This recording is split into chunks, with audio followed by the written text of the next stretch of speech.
సహోదరి పేరు హవీల సాక్ష్యం ఇస్తుంది, జాగ్రత్తగా విందాం. గడిచిన దినాల్లో పునరుద్ధానపు ఆరాధనకి ఇక్కడికి వచ్చింది. వచ్చిన వెంటనే లేదు నువ్వు ఇక్కడ కూర్చోవద్దు, వెళ్ళిపో అని తెలియని బలహీనత తన శరీరంలోనికి వచ్చి ఇక్కడ అసలు ఉండొద్దు, బయటికి వెళ్ళిపో, బయట కూర్చో, అవసరమైతే లోపల కూర్చోవద్దు అని తెలియని ఒక బలహీనత తన హృదయాన్ని కృంగదీసింది. నేను సన్నిధిలో కదా కూర్చోవాలి, బయటికి ఎందుకు వెళ్ళిపోవాలి, బయటికి వెళ్ళకూడదు కదా. లేదు ప్రభువా, ఈ బలహీనత ఈ సన్నిధిలోంచి బయటికి వెళుతూ ఆరాధన ముగించుకొని వెళ్ళబోయేటప్పటికల్లా విడుదల దయచేయమని ప్రార్థన చేసుకుందంట. ఆ బలలో చేయి వేసి మరి బయటికి వెళ్ళిన వెంటనే తన శరీరంలో వచ్చిన కృంగుదల, బలహీనత, బాధ, వేదన సమస్తాన్ని దేవుడు కొట్టివేసి బలం ఇచ్చాడని సాక్ష్యము.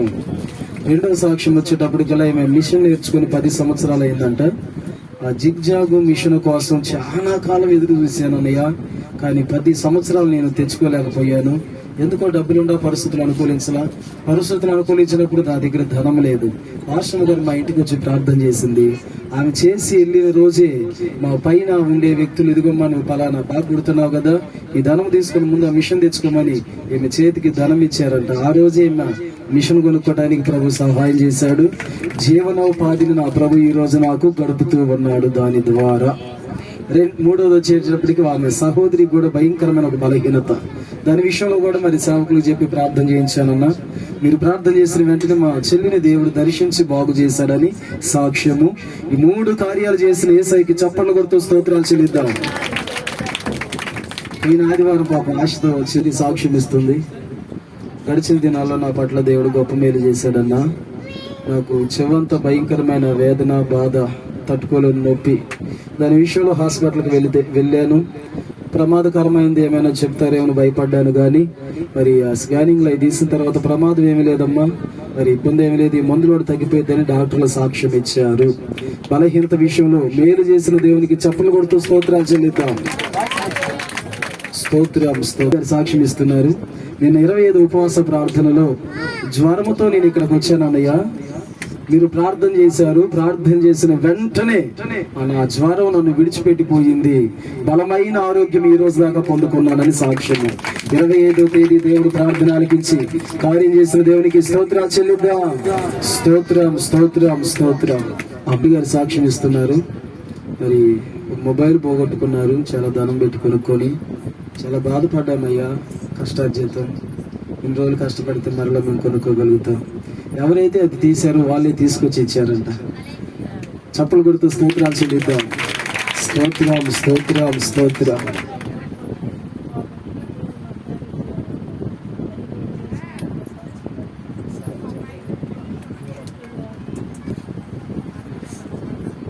సహోదరి గడిచిన దినాల్లో వాహనం మీద వెళ్ళేటప్పుడు స్కిట్ అయి పడిపోయింది.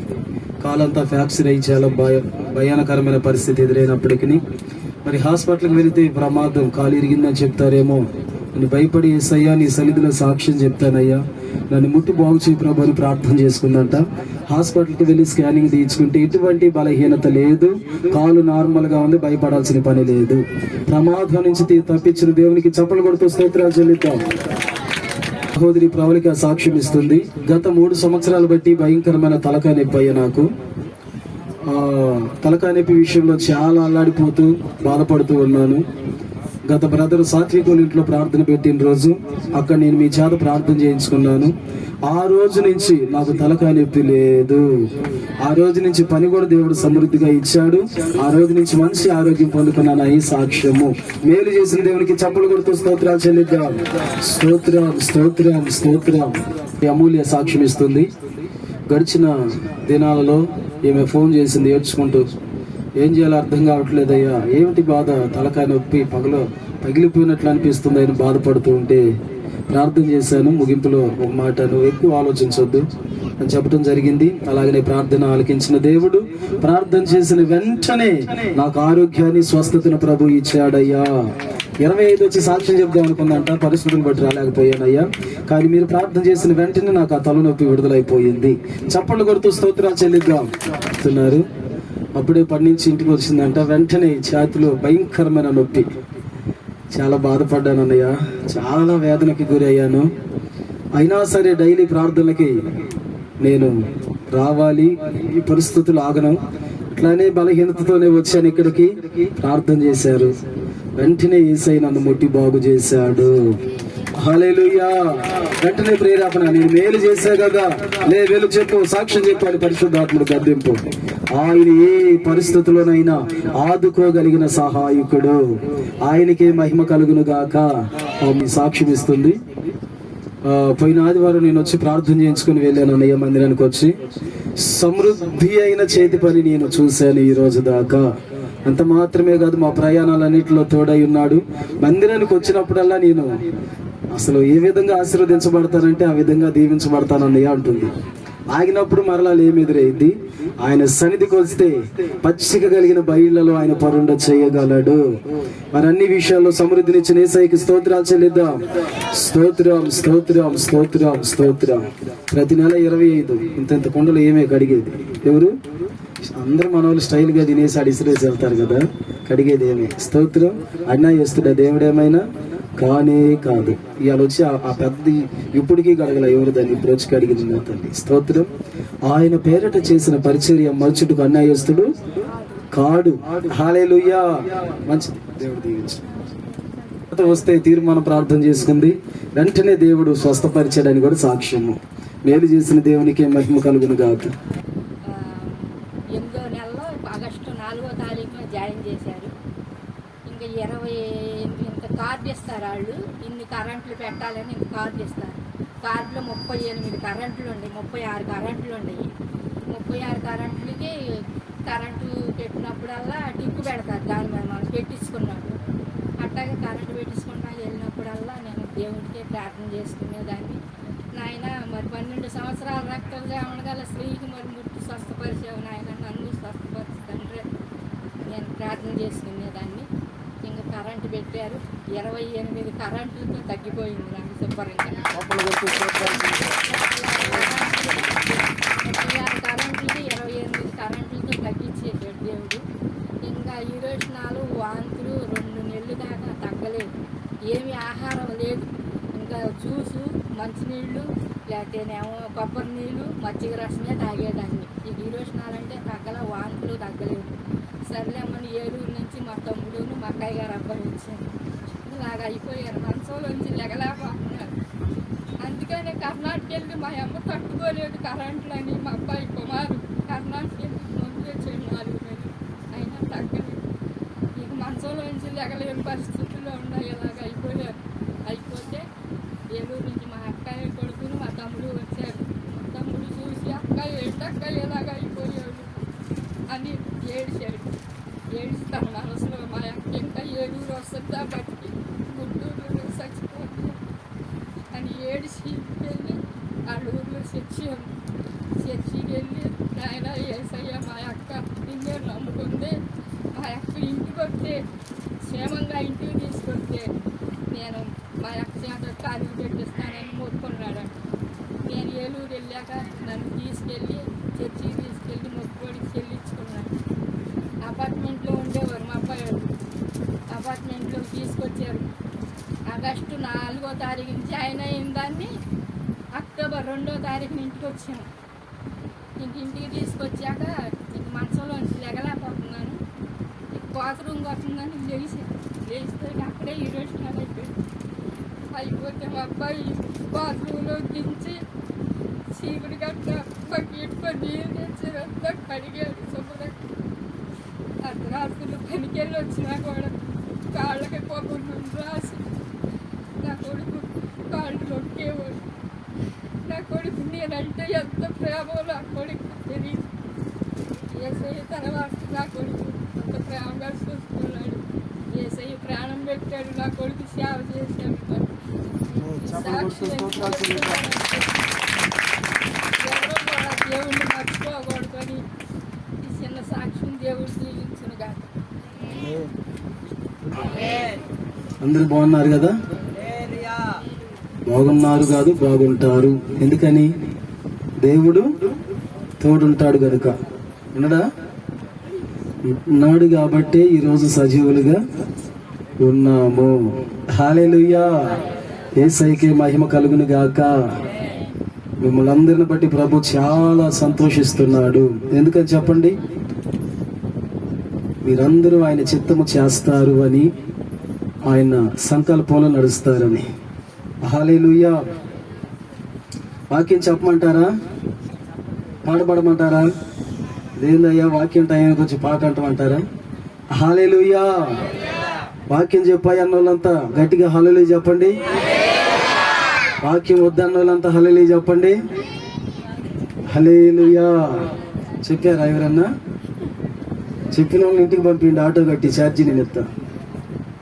హల్లెలూయా. అందుకే ఒక అమ్మ అంట సభలోకి పోయిందంట. సభలోకి పోయి వాళ్ళ ఆయన అడిగారంట, అమ్మ ఏం చెప్పిండు పాస్టర్ గారు అంటే, దెయ్యాల గురించి చెప్పిండు అన్నదంట.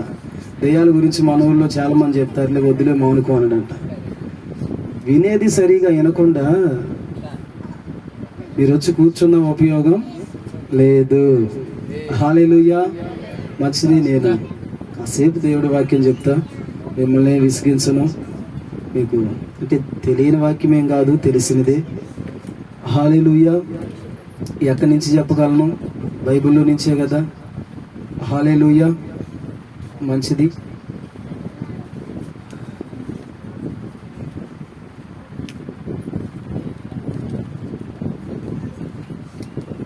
రెండవ దినవృత్తాంతముల గ్రంథం 15వ అధ్యాయం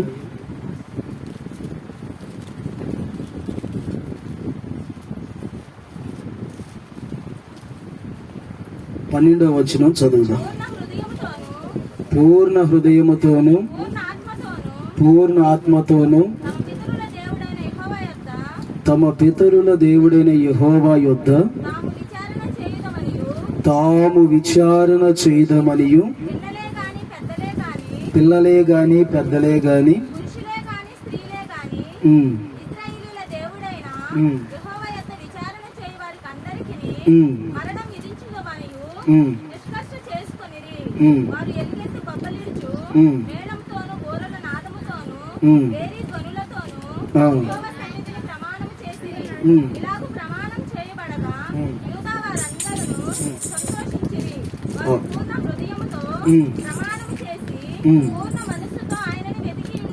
ఆమేన్.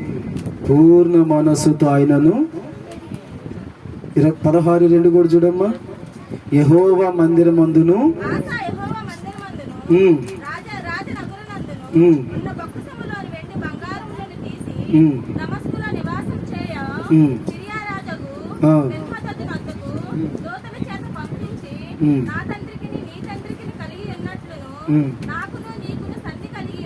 చాలు చాలు. స్తోత్రం. హల్లెలూయా. ఈరోజు ఇక్కడికి వచ్చిన వెంటనే దేవుడు నాకున్న అనుభవాన్ని బట్టి నాకు కొన్ని మాటలు బయలుపరిచాడు. వాటిలో ప్రాముఖ్యమైనది ఏమిటి ప్రభు అంటే, ఏ ప్రజలైతే నన్ను పూర్ణ హృదయముతో, పూర్ణ ఆత్మతో, పూర్ణ వివేకముతో, పూర్ణ మనస్సుతో నన్ను ఆరాధిస్తారో ఆ ప్రజలు వారి జీవిత కాలం అంతా ఏ ప్రయత్నం చేసినా సఫలమవుతుంది. హల్లెలూయా. వారి జీవిత కాలం అంతా కృపాక్షేమాలే వారికి వెంట వస్తాయి. వారు నడిచిన ప్రతి మార్గం క్షేమకరంగా ఉండిద్ది. వారు తలంచిన ప్రతి తలంపులు 100 రెట్లు దీవెనకరంగా మార్చబడతాయి.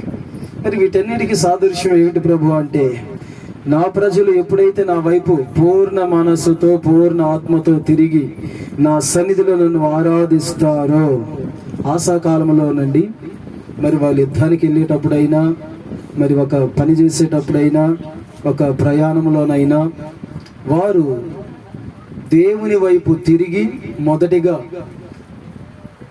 పూర్ణ మనసుతోనూ, పూర్ణ ఆత్మతోనూ, పూర్ణ హృదయముతోనూ, పూర్ణ వివేకముతో దేవుణ్ణి ఆరాధించేవారు, దేవుని స్తుతించేవారు. అందుకని వారు ప్రతి ప్రయాణంలో కానీ, ప్రతి యుద్ధంలో కానీ గొప్ప జయమే చూశారు, కానీ అపజయం వాళ్ళు ఎక్కడా చూడలేదు. వారు ఏ ప్రయత్నం చేసినా, వారు ఏ ప్రయాణంలో వెళ్ళినా, వారు ఏ పని చేసినా, ఏ కార్యము తలపెట్టినా వారు జయమే చూశారు, అపజయం ఎక్కడా చూడలేదు. దావీదు కాలంలో కావచ్చు, ఆసా కాలంలో కావచ్చు, వారు గొప్ప జయాన్ని ప్రభు సన్నిధిలో చూశారు. హల్లెలూయా.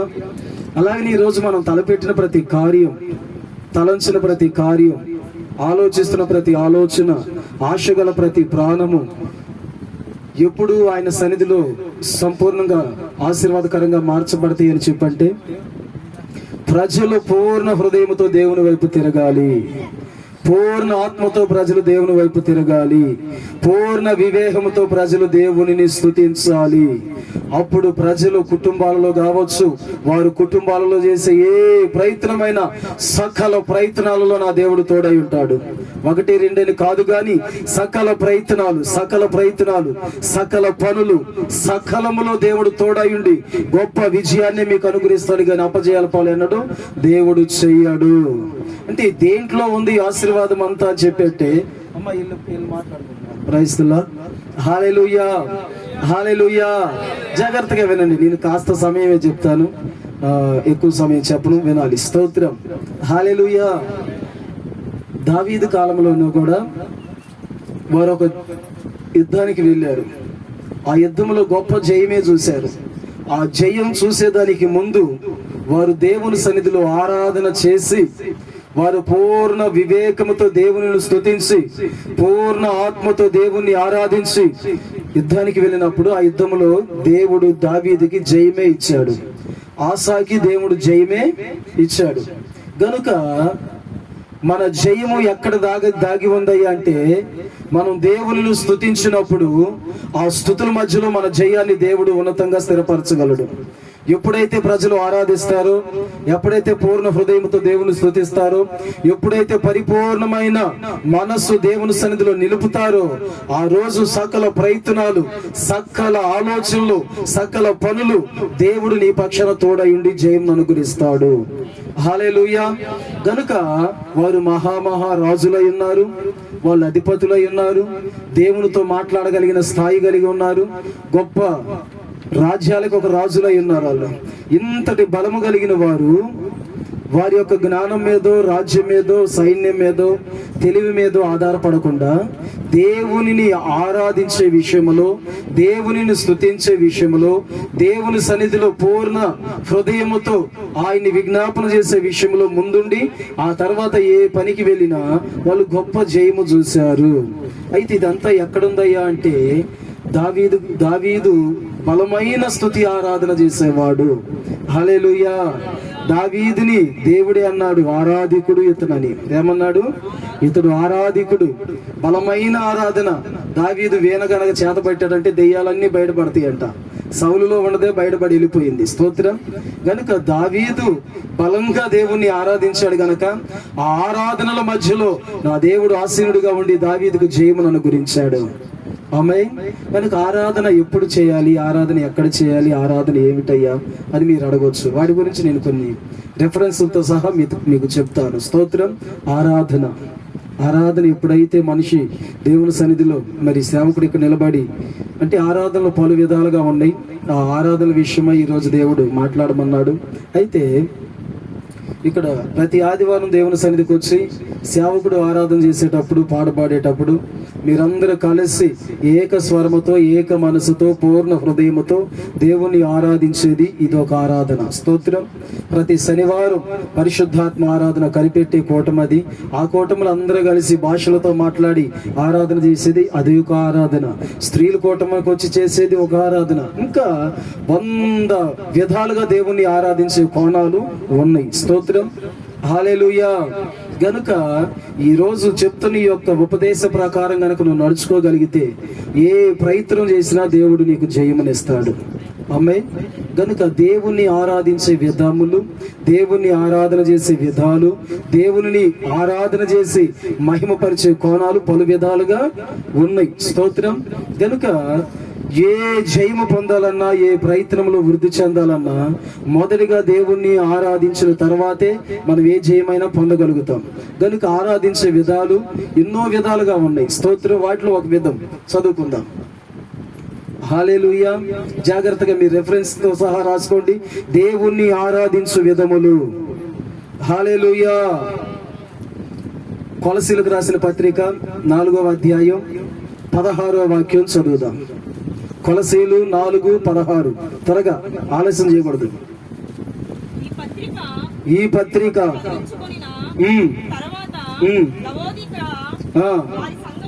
ఈ పత్రిక చదివించుకున్న తర్వాత లవోదికీయ సంఘములోను చదివించుడి.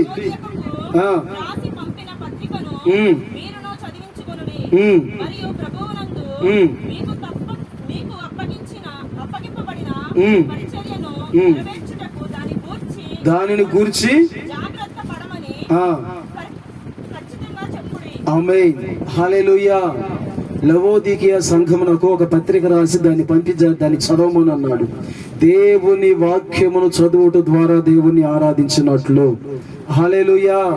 దేవుణ్ణి ఆరాధించే విధానం ఎట్లా అయ్యా అని చెప్పేసి అంటే, ఆనాడు లవోదికీయ సంఘానికి దేవుడు ఒక పత్రిక రాసి ఆ సంఘానికి లేఖ పంపు, దానిని చదవమని చెప్పు, నా రాకడ పర్యంతరం వచ్చేంత వరకు దాన్ని చదువుతూనే ఉండమను. దేవుని వాక్యమును చదువుట ద్వారా మనము యేసయ్యని ఆరాధించినట్లు. హల్లెలూయా. గనుక మీరు ఆరాధన అనేది వారానికి 1-2 సార్లు చేయగలుగుతాం కదయ్యా, మేము పొద్దుగూకులు ఎలా చేయగలం అని చెప్పంటే, వాక్యము నువ్వు ఏ స్థలములో చదువుతావో అక్కడ దేవుణ్ణి ఆరాధించినట్లు.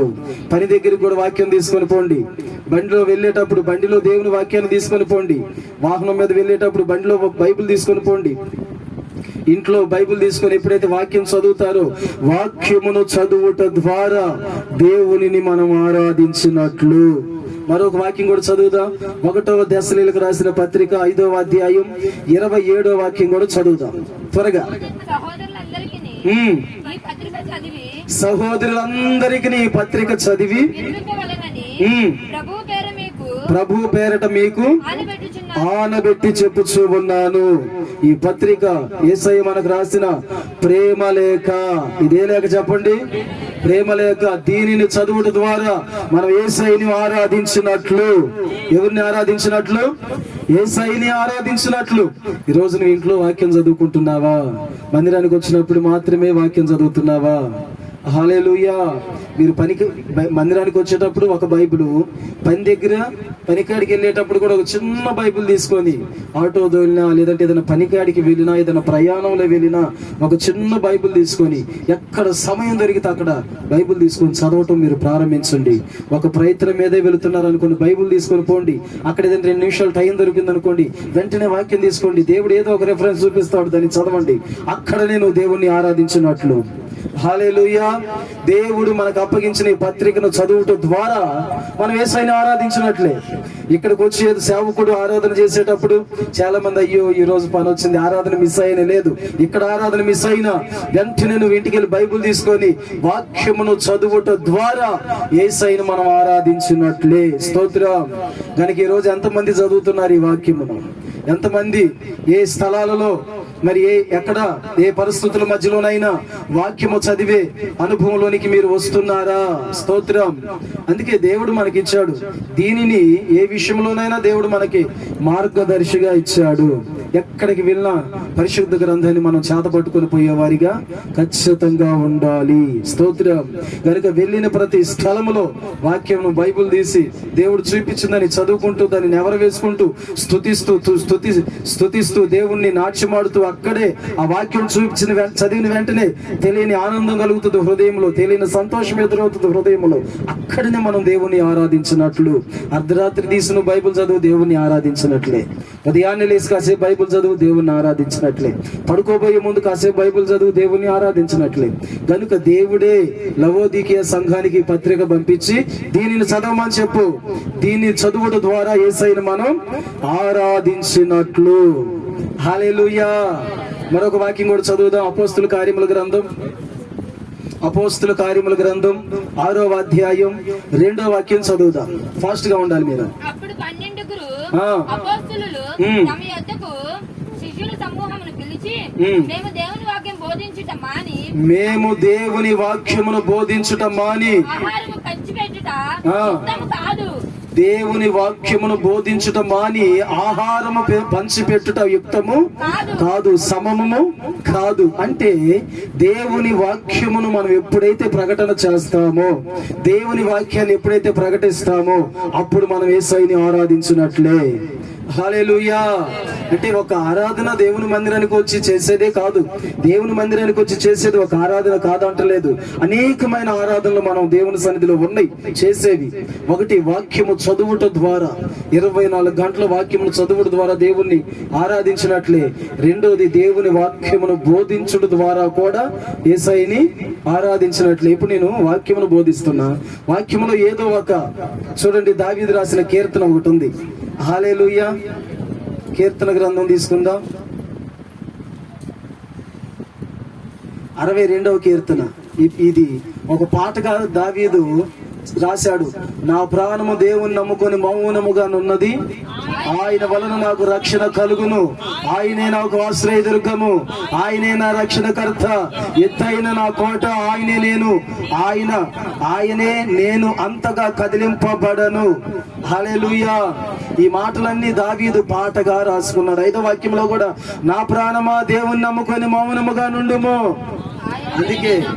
అందుకే అక్కడ యేసన్న గారు కూడా పాడన మౌనముగా స్తుతి కీర్తన. కనుక దేవుని వాక్యమును ప్రకటించుట ద్వారా మనం యేసయ్యని ఆరాధించినట్లు. హల్లెలూయా. యేసయ్య వాక్యమును ప్రకటించాలి. వ్యర్థమైన ఆ ఇంటికి పోయి వ్యర్థమైన ముచ్చట్లు చెప్పే బదులు నీ వాక్యం చదివేదానివైతే వాక్యములో కొన్ని బలపరిచే మాటలు ఆ ఇంటికి చెప్పొచ్చు, కొన్ని ధైర్యపరిచే మాటలు ఆ ఇంటి వారికి చెప్పొచ్చు. శ్రమలో కృంగిపోయిన వాళ్ళు ఎవరైనా ఉన్నారనుకో, వారికి వెళ్ళి అమ్మా ఇదిగో పలానా వాక్యం రాయబడి ఉంది కదా, ఈ వాక్యం దేవుడు మన కొరకే కదా రాయించాడు, దీన్ని చదువుకో, దీని మీద ఆధారపడు. ఎందుకు కీడు కలిగిందని, శ్రమ వచ్చిందని, లేమి కలిగిందని బాధపడతాం. దేవుని ప్రేమించే వారికి, అనగా ఆయన సంకల్పం చొప్పున పిలువబడిన వారికి సమస్తం మేలు కొరకే కదా జరుగును, ఎందుకు భయపడతాం అని ఇతరులు బలహీన స్థితిలో ఉన్నప్పుడు నువ్వు పోయి వాక్యమును బోధించినప్పుడు కూడా దేవుని మనం ఆరాధించినట్లే. స్తోత్రం.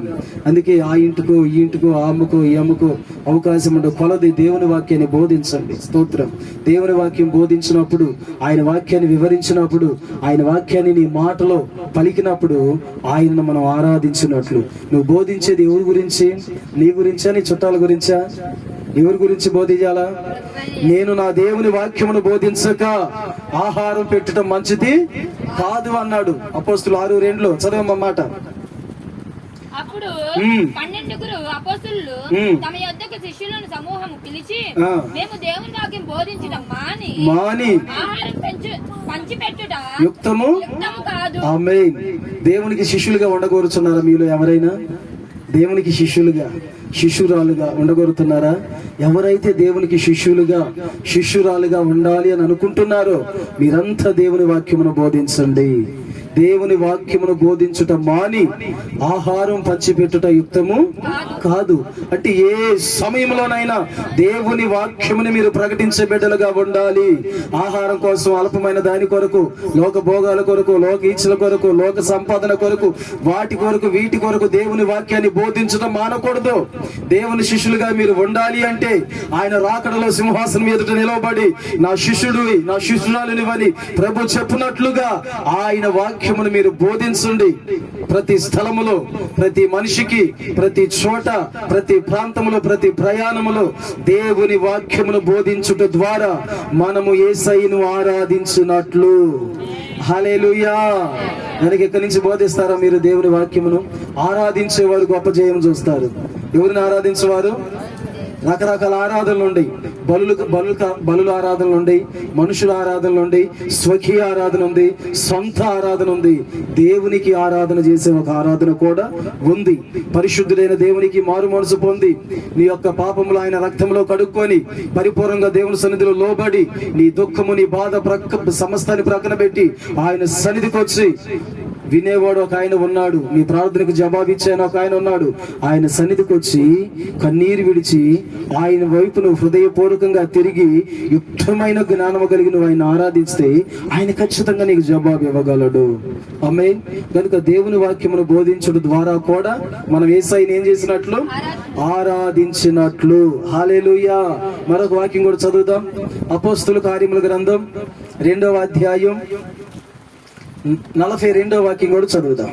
వీరు అపోస్తలుల బోధన యందును సహవాసము యందును రొట్టె విరుచుట యందును ప్రార్థన చేయుట యందును ఎడతెగక ఉండుడి. అప్పుడు దేవుణ్ణి మనం ఆరాధించినట్లే. రొట్టె విరుచుట యందును సహవాసం యందును వాక్యము ప్రకటించుట యందును ప్రార్థన చేయుట యందును ఎడతెగక ఉండండి. అప్పుడు దేవుణ్ణి ఆరాధించినట్లు. మనోళ్ళు ఎడతెగక తింటుంటారు. ఇది ఎడతెగక ప్రార్థన చేయటం కాదు, ఎడతెగక తింటా ఉంటారు. ఎడతెగక మేలుకొని ప్రార్థన చేయరు, ఎడతెగక నిద్రపోతూనే ఉంటారు. హల్లెలూయా. కొంతమందిని చూస్తే నిద్రపోటాకే పుట్టారనిపించింది, కొంతమందిని చూస్తే తినటానికే పుట్టారనిపించింది, కొంతమందిని చూస్తే విలాసంగా తిరగటానికే పుట్టారనిపించింది. కానీ నీ బ్రతుకు ఎలా మారింది, నీ పిల్లల జీవితాలు ఎలా మారతాయి, నీ స్థితిగతులు ఎలా మారతాయి, యేసయ్య నిన్ను బట్టి ఎప్పుడు ఆనందిస్తాడా అని చెప్పేసి అంటే, వాక్యము ప్రకటించుట యందును ప్రార్థన యందును రొట్టె విరుచుట యందును సహవాసం యందును ఎడతెగక ఉండు. అప్పుడు దేవుణ్ణి ఆరాధించినట్లు నీవు. హల్లెలూయా. మనోళ్ళు వీటన్నిటిని ప్రక్కన పెడతారు, దేవుడు చెప్పని అన్ని ముందుకు తెచ్చుకుంటారు. వాటి విషయంలో ఎడతెగక ఉంటారు, ఎడతెగక నిద్రపోతుంటారు. కొంతమంది ఎడతెగక వండుకునేదానికి, తినేదానికి, కడుక్కునేదానికి కొంతమందికి ఎడతెరిపి ఉండదు. ప్రార్థన జీవితాలు మాత్రం ఆ ఇంట్లో ఉండవు, ప్రార్థన స్తుతి కీర్తనలు మాత్రం అక్కడ వినిపించు. వాక్యమును పిల్లలకు కూడా చూడండి. లెమియోలు తల్లి, సామెతల గ్రంథం కూడా ఒకసారి చూడండి ఫాస్ట్ గా. సామెతలు రెఫరెన్స్లతో సహా చెప్పాలి. సామెతలు 31:1 రాజైన లెమియోలు మాటలు. అతని తల్లి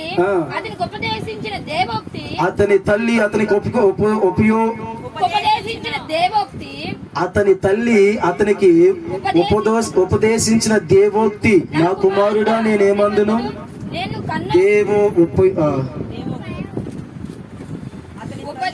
రాజైన లెమియోలు మాటలు. అతని తల్లి అతనికి ఉపదేశించిన దేవోక్తి, అంటే ఉపదేశించిన దేవోక్తి. స్తోత్రం.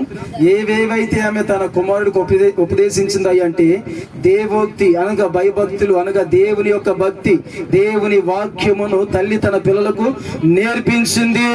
స్తోత్రం. గనుక ఆ వ్యక్తి గొప్పవాడయ్యాడు. మీ పిల్లలకు మీరు దేవోక్తిని ఉపదేశించాలి. ఎడతెగక తల్లులే కూర్చొని సినిమాలు పెట్టుకొని చూస్తుంటే పిల్లలు దరిద్రులు కాక సేవకులు అవుతారా? స్తోత్రం. పిల్లలు తల్లులే ఇళ్లలో కూర్చొని ఇష్టం వచ్చిన పాట పెట్టుకొని, ఇష్టం వచ్చిన సినిమా పెట్టుకొని ఆ పాటలే వీరి నోట పాడుతూ ఆ పిల్లలకు కూడా నేర్పుతా ఉంటారు. స్తోత్రం. తల్లిదండ్రులే పిల్లల ముందు మరి రకరకాల కార్యకలాపాల మాట్లాడుతూ ఉంటే వాళ్ళు కూడా వాటిని చూసి నేర్చుకుంటా ఉంటారు. లెమియోలు తల్లి అయితే తన కుమారుడికి ఉపదేశించిన దేవోక్తి మంచి మాటలు. నా కుమారుడా, స్త్రీకి నీ బలమని ఇవ్వకము, రాజులతో కలిసి సహవాసము చేయకము, మద్యపానం మట్టుకము అని తన తల్లి తన కుమారుడికి మంచి దేవోక్తిని బోధించింది. అందుకని ఆ రోజుల్లో సమూయేలు కావచ్చు, వాళ్ళందరూ గొప్ప వాళ్ళు అయ్యారు. తల్లి చూసారా? సమూయేలు తల్లి ఎవరు చెప్పండి? సమూయేలు అమ్మ ఎవరు? హల్లెలూయా. మూర్ఖ జనమ, అవివేకంగా ఉండబాకండి. జ్ఞానంగా వాక్యం విషయంలో జ్ఞానం కలిగి వినండి. దేవుని వాక్యమును అనాలోచనగా విన్నారనుకో, మీరు దేవుని సన్నిధిలో మీ పిల్లలు గాని, మీ జీవితాలు గాని, మీ యొక్క ఆత్మీయ భవిష్యత్తును గాని ఆత్మీయంగా మీరు కట్టుకోలేరు. సమూయేలు తల్లి హన్నా పాలు మర్చిన వెంటనే సమూయేలుని తీసుకొచ్చి, ఇదిగా నేను సేవకు సమర్పించా, నువ్వు ఎక్కడనే ఉండని చెప్పి విడిచిపెట్టి వెళ్ళిపోయింది. సమూయేలు దేశానికి ప్రవక్త అయ్యాడు. స్తోత్రం. లెమియోలు తల్లి లెమియోలుకు నేర్పిన దేవోక్తి, నా కుమారుడు స్త్రీకి నీ బలం ఇవ్వకము. చెప్తున్నావా నీ కుమారుడికి ఆ మాటలు? నీ పిల్లలకు చెప్తున్నావా ఆ మాటలు? దేవోక్తిని ఉపదేశిస్తున్నావా?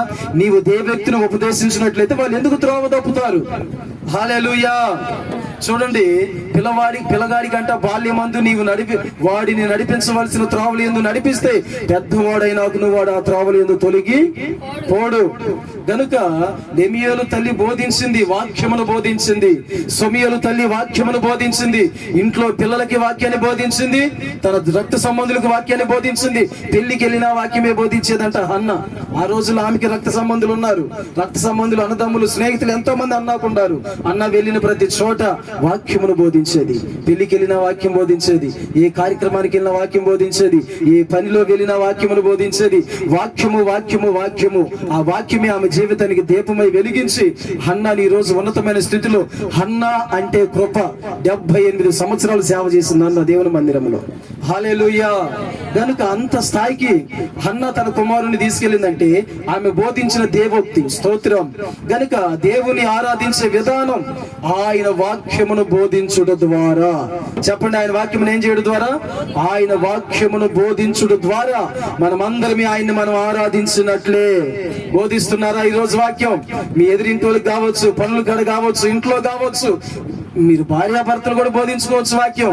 భార్య బలహీన పడితే భర్త బలపరచవచ్చు. అమ్మాయిదిగో దేవుని వాక్యం ఇలా ఉంది కదా, భయపడవద్దు. భర్త బలహీన పడితే భార్య బలపరచవచ్చు. ఇరుగురు కుటుంబంలో ఒకరినొకరు బలపరచుకొని దేవుని సన్నిధిలో ఆత్మతో పురుగొల్పబడి ఆయన్ని ఆరాధించాలి. అప్పుడు గొప్ప జయముని మీ కుటుంబాల్లో చూస్తారు. ఈ రోజు ఎక్కడున్నాయి? భార్య భర్తలు బలపరుచుకునేది ఎక్కడ? వాక్యమును బోధించుకునేది ఎక్కడ? వాక్యానికి లోబడేది ఎక్కడ? మీ పిల్లలకు దేవుని వాక్యమును బోధిస్తున్నారయ్యా, నీ వెళ్ళే త్రోవలు ఖచ్చితమైనవి కాదు, నీ తలంపులు కరెక్ట్గా లేవు. పిల్లలే తల్లులకు చెప్తున్నారు ఈ రోజు, లేదంటారా? హల్లెలూయా. పిల్లలే మొన్న వచ్చి, మాస్టర్ గారు మా నాన్న డ్రింక్ చేస్తున్నాడు, మానేయాలని ప్రార్థన చేయి అంటుంది. ఇంకొకటి వచ్చి, మా నాన్న స్మోక్ చేస్తున్నాడు, మానేయమని ప్రార్థన చేయి.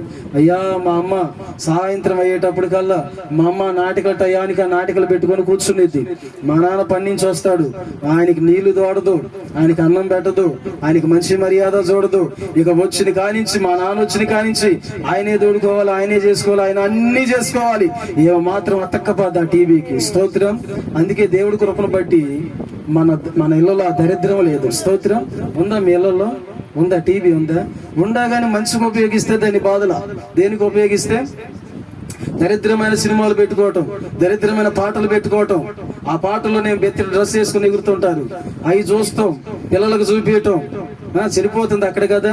ఇంతకు ముందు వచ్చిన సినిమాల కిందకి మీదకి బాగా డ్రెస్సులు ఉండి, ఇప్పుడు వచ్చే సినిమాలకి లేవు డ్రెస్సులు. సగం సగం బెత్తుడు, 2 అంగనాలు 3 అంగనాలు అట్లాంటి డ్రెస్సులు వేసుకుని సినిమాలు తీస్తూ, సినిమాల ద్వారా యూత్ ఎంతో చెడిపోతుంది. చూడరాని చూసి, నేర్చుకోరాని నేర్చుకొని, వెళ్ళలేని మార్గాలు, వెళ్ళకూడని మార్గాల్లో వెళ్ళి ఆత్మీయులు సైతం కూడా ఈ రోజు సాతాను కబంధ హస్తాలలో చిక్కుకొని నలిగిపోతున్నారు. దేవుని బిడ్డలు కుటుంబాలలో పిల్లలకి తల్లులు పిల్లలు, దేవుని బిడ్డల కుటుంబాలు అన్ని జనుల కాడికి వెళ్ళి వాక్యమును బోధించు. ఎందుకు బోధిస్తారు? ఎదురింటి కాడికి వెళ్ళి వాళ్ళ ఇంట్లో కరెంటు పోయింది అనుకో, ఆంటీ మా ఇంట్లో కరెంటు పోయింది, నిన్న ఏమొచ్చింది ఎపిసోడ్, వాళ్ళ కాడికి పోయి ఎపిసోడ్ ఏమొచ్చిందని అడుగుతావా? బుద్ధుండగా ఎప్పుడైనా వాళ్ళకి వాక్యం చెప్పగలుగుతావా? హల్లెలూయా. చెప్పలేవు. వాళ్ళ కాడికి పోయి ఏ సినిమా రిలీజ్ అయిందని అడుగుతూ వాళ్ళ ఎదురుకెళ్ళి తన్నుకుంటారు, వాళ్ళ కాడికి వెళ్ళి బూతులు మాట్లాడతారు. ఇక భవిష్యత్తులో వారిని మరలా రాబట్టుకోగలుగుతారా? రక్త సంబంధులు ఎదుటైనా, స్నేహితులు ఎదుటైనా, బంధువులు ఎదుటైనా సాక్ష్యాన్ని కాపాడుకోవాలి. మనము ప్రజలు లేని గ్రామాల్లో లేము, అడవిలో లేము, సమాజంలో ఉన్నాం, రక్త సంబంధుల మధ్యలో ఉన్నాం, అన్య జనుల మధ్యలో మనం నివాసం చేస్తున్నాం.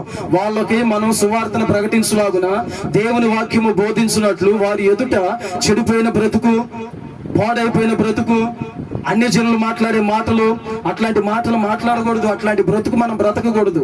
అలా బ్రతికినట్లయితే నీ జీవితకాలం అంతా వారిని రక్షణలోనికి నువ్వు తెచ్చుకోలేవు. వారిని క్రీస్తు యొక్క మార్గంలో నీ బ్రతుకు దినాల అన్నిటి వారిని నడిపించుకోలేవు. గనుక దేవుని బిడ్డలు దేవుని యొక్క వాక్యమును బోధించాలి. లేమియోలు తల్లి చక్కని బోధ చేసింది పిల్లలకి. తల్లులకి ఇంట్లో కూర్చొని ఒకరికొకరు కూర్చొని బోధ చేసుకోవాలమ్మా, మనం ఇది చేయకూడదు, మనం ఇలా ఉండాలి, అలా ఉండాలి, ఈ మాట మాట్లాడకూడదు, ఈ శ్రమ వచ్చినప్పుడు మనం దేవుడితో విజ్ఞాపన చేయాలి, ఇదిగో ఈ కార్యక్రమం వచ్చినప్పుడు మనం ఇలా ఉండాలి, మన ఇంటికి 10 మంది వచ్చినప్పుడు వారితో ఈ విధమైన వ్యవహారం కలిగి ప్రవర్తించాలి. ఇవన్నీ దేవుని వాక్యము ద్వారా బోధించుకోవాలి. మీకు మీరే అన్ని జనులు కాడికి దేవుని వాక్యాన్ని బోధించాలా. అప్పుడు మనం దేవుని ఆరాధించినట్లు. ఆమేన్. వాక్యమును చదువుడు ద్వారా, వాక్యమును బోధించుట ద్వారా. మరొక వాక్యం చదువుదాం. 1 కొరింథీయులకు రాసిన పత్రిక, 1 కొరింథీయులకు రాసిన 1వ పత్రిక 11:2 చదువుదాం త్వరగా. 11:2. మీరు అన్ని విషయములలో ఆయనను జ్ఞాపకము చేసుకొనుచు నేను మీకు అప్పగించిన కట్టడలను గైకొనుచున్నారని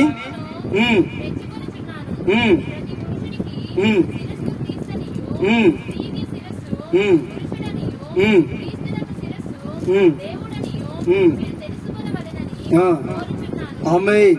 హల్లెలూయా.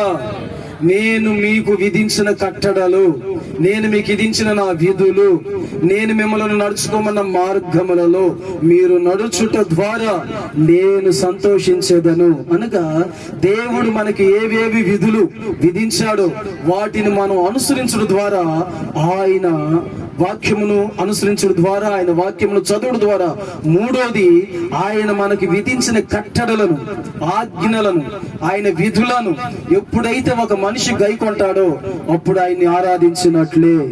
హల్లెలూయా. నువ్వు మందిరానికి వచ్చి ఆత్మతో నింపబడి గంతులు వేసి నువ్వు గంట సేపు ఆరాధన చేసిన దేవుడు నీకు విధించిన ఆజ్ఞను మీరితే నీ ఆరాధన వ్యర్థమైపోద్ది, నీ ఆరాధన అంతా కూడా వేస్ట్ అయిపోద్ది. మొట్టమొదటిగా దేవుణ్ణి మనం ఆరాధించే విధానం, ఆయన మనకు అప్పగించిన కట్టడలు, ఆయన మనకి విధించిన విధులు, ఆయన మనల్ని నడుచుకోమన్న క్రమంలో ఎప్పుడైతే మనం నడుచుకుంటామో అప్పుడు మనం ఆయన ఆరాధించినట్లు. ఈ కట్టడలన్నీ కొట్టేసి ఈ విధులన్నీ మనం అతిక్రమించి మందిరానికి వచ్చి ఆరాధన చేసిన అది నా దేవునికి ఇంపైన ఆరాధనగా ఉండనే ఉండదు. హల్లెలూయా, హల్లెలూయా. గనుక ఒక వ్యక్తి దేవుని ఆజ్ఞలను గైకొనాలా, దేవుని యొక్క విధులను గైకొన్నాడా, ఆయన ఏం చెప్తున్నాడు, ఎలా నడుచుకోమన్నాడు, ఎలా ఉండమన్నాడు, అన్నిలతో ఎలా ప్రవర్తించమన్నాడు, దేవుని యొక్క విధులు, దేవుని యొక్క కట్టడలు. సంఘమునకు క్రీస్తు శిరస్సు అయి ఉన్నాడు గనుక మీ భర్త మీకు ఏమై ఉన్నాడు, ఏమై ఉన్నాడు చెప్పండి. క్రీస్తు సంఘానికి ఏమై ఉన్నాడు, శిరస్సు. అలాగనే ప్రతి స్త్రీకి పురుషుడు ఏమై ఉన్నాడు, శిరస్సు అయి ఉన్నాడు. మీ సొంత పురుషుడికి లోబడు, అతనికి లోబడి జీవించు, అతని మాటను ఎదిరించవద్దు, అతని మాటను తిరస్కరించవద్దు, అతని ప్రతి మాటకు లోబడి అతనికి విలువనివ్వు. దేవుడు ఆయన వాక్యములో ప్రకటించిన మాట, దేవుని వాక్యములను, ఆయన కట్టడలను ఒక వ్యక్తి ఎప్పుడైతే గైకొంటాడో అప్పుడు దేవుణ్ణి మనం ఆరాధించినట్లు. హల్లెలూయా. 4వది ఎఫెసీయులకు రాసిన పత్రిక చూద్దాం. ఎఫెసీ రాసిన పత్రిక 5వ అధ్యాయం 19వ వాక్యం చదువుదాం త్వరగా. ఒకరిని ఒకరు కీర్తనలతోనూ సంగీతములతోనూ ఆత్మ సంబంధమైన పాటలతోనూ హెచ్చరించుచు ప్రభువును గురించి పాడుచు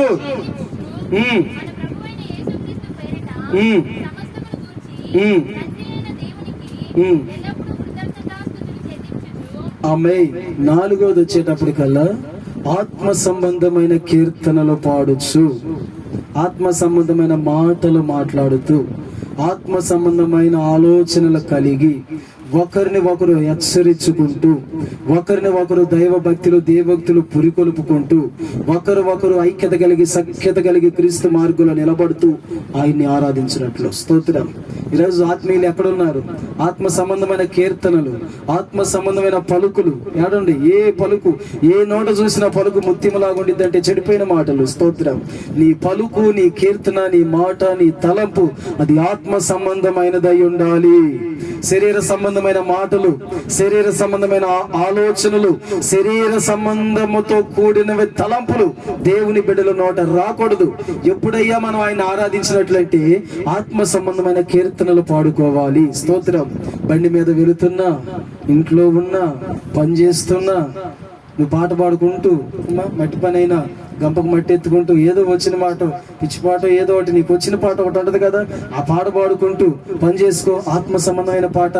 ఈ పనులు చేసుకునేటప్పుడు కూడా సినిమా పాటలు పాడతాం, బండి మీద వెళ్ళేటప్పుడు ఆ సినిమా పాటలు పాడుకోవటం, ఆ సినిమా వ్యవహారాలు మాటలు. అసలు ఆత్మీయుల నోట రాజకీయ నాయకుల మాటలు రావచ్చా?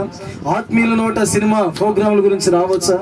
ఆత్మీయుల నోట బిగ్ బాస్ యార్డుల గురించి రావచ్చా? అసలు అట్లాంటి మాట దేవుని బిడ్డల నోట ఉండకూడదు. నువ్వు నోరు తెరిస్తే దేవోక్తికి సంబంధించిన మాట నీ నోట రావాలి, నోరు తెరిస్తే దైవ సంబంధమైన కీర్తన నీ నోట రావాలి. అంతేగాని దేవుని సన్నిధిలో మారు మనసు లేని ప్రజలు మాట్లాడినట్లుగా, క్రీస్తు ప్రేమ తెలియని ప్రజలు మరి ప్రవర్తించినట్లుగా దేవుని బిడ్డల ప్రవర్తన ఉండకూడదు. మన మాటలు అర్థమవుతున్నాయా? హల్లెలూయా. దేవుణ్ణి ఆరాధించే విధాలు చెప్తున్నా మీకు. దేవుణ్ణి అట్లా కూడా మనం ఆరాధించవచ్చు. ఆత్మ సంబంధమైన కీర్తనలు పాడుకొని ఒకరినొకరు పురికొల్పుకొని, ఎందుకు ఆ పిచ్చి మాటలు మాట్లాడుతావు, పాడబాడు చక్కగా. పిచ్చి మాటలు మాట్లాడుకుంటే ఏమొచ్చింది, ఓ పాట పాడు ఇంట అనొచ్చుగా. అట్ట అనరు.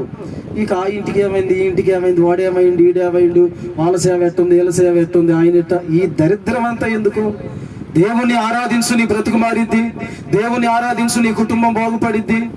దేవుణ్ణి ఆరాధించి నీ రోగం తగ్గిద్ది. దేవుడు నిన్ను సిగ్గుపడనీడు. ఎక్కడ అన్న ఒక పాట పాడు నేనింట, లేదంటే ఒక చిన్న ప్రార్థన చేయి, లేదంటే ఒక వాక్యం చెప్పు, లేదంటే ఆత్మ సంబంధమైన కొన్ని మాటలు చెప్పు వెంట. ఇట్లాంటివి అనుకోరు మనోళ్ళు. స్తోత్రం. సాతానుగా వచ్చి నెత్తిన కూర్చుంటే అవి ఎందుకు రానిస్తాడు వాడు? హల్లెలూయా. కూర్చున్నాడు నెత్తి మీద. మంచోడైతే, పరిశుద్ధాత్ముడే గనకైతే, ఆరాధికుడే గనక నీ మీద ఉంటే ఆరాధన సంబంధమైన కీర్తనలు వస్తాయి. ఆరాధికుడు నీలో ఉంటే ఆత్మ సంబంధమైన స్వభావం నువ్వు కలిగి నడుచుకుంటావు. నీ మీద కూర్చున్నవాడు వాడు దరిద్రుడు, వాడి వంచకుడు, దూషకుడు, హానికరుడు, కూనీకరుడు. అరే ఎన్నిసార్లు తిడతారు అనుకుంటున్నాడు నన్ను ఇప్పుడు. హల్లెలూయా. మరి వాడి పేరే అది. వాడు ఎంతో మందిని మోసం చేస్తున్నాడు. దేవుని బిడ్డలు ఒక ప్రయాణం చేస్తున్నారంటే వాళ్ళు చక్కగా దేవుని వాక్యాన్ని మాట్లాడుకుంటూ వెళ్ళాలి. చక్కగా ఆత్మీయులు, సేవకులు, గొప్ప గొప్ప దైవజనులు పాడి రచించిన ఆత్మ సంబంధంగా పాడిన ఎన్నో పాటలు ఉన్నాయి. ఒక మధురమైన పాట పాడుకుంటూ ఆ యాత్రలో కొనసాగించు. ఆ ప్రయాణంలో వెళ్ళు. ఇంట్లో కూర్చున్నప్పుడు టైం బోరు కొట్టినప్పుడు చక్కగా ఒక పాటని సెల్లులో విను. ఎంత ముద్దోడికైనా ఈ రోజు పాటలు పాడవచ్చు. ఎందుకు తెలుసా? యూట్యూబ్ లో ప్రతి పాట నువ్వే పాట నేర్చుకోగలిగితే ఆ పాటలు వస్తున్నాయి. చక్కగా పాటలు పెట్టుకో, పాటలు నేర్చుకోండి, వినండి, పాడండి. చక్కగా ఆ విధమైన ఆత్మ సంబంధమైన కోణంలో వెళ్ళండి. అప్పుడు మీరు ప్రభువుని ఆరాధించినట్లు. హల్లెలూయా. 4 వ్యక్తులు ఒక పొడవ మీద బయలుదేరి ఒక పని మీద వెళుతున్నారు. స్తోత్రం.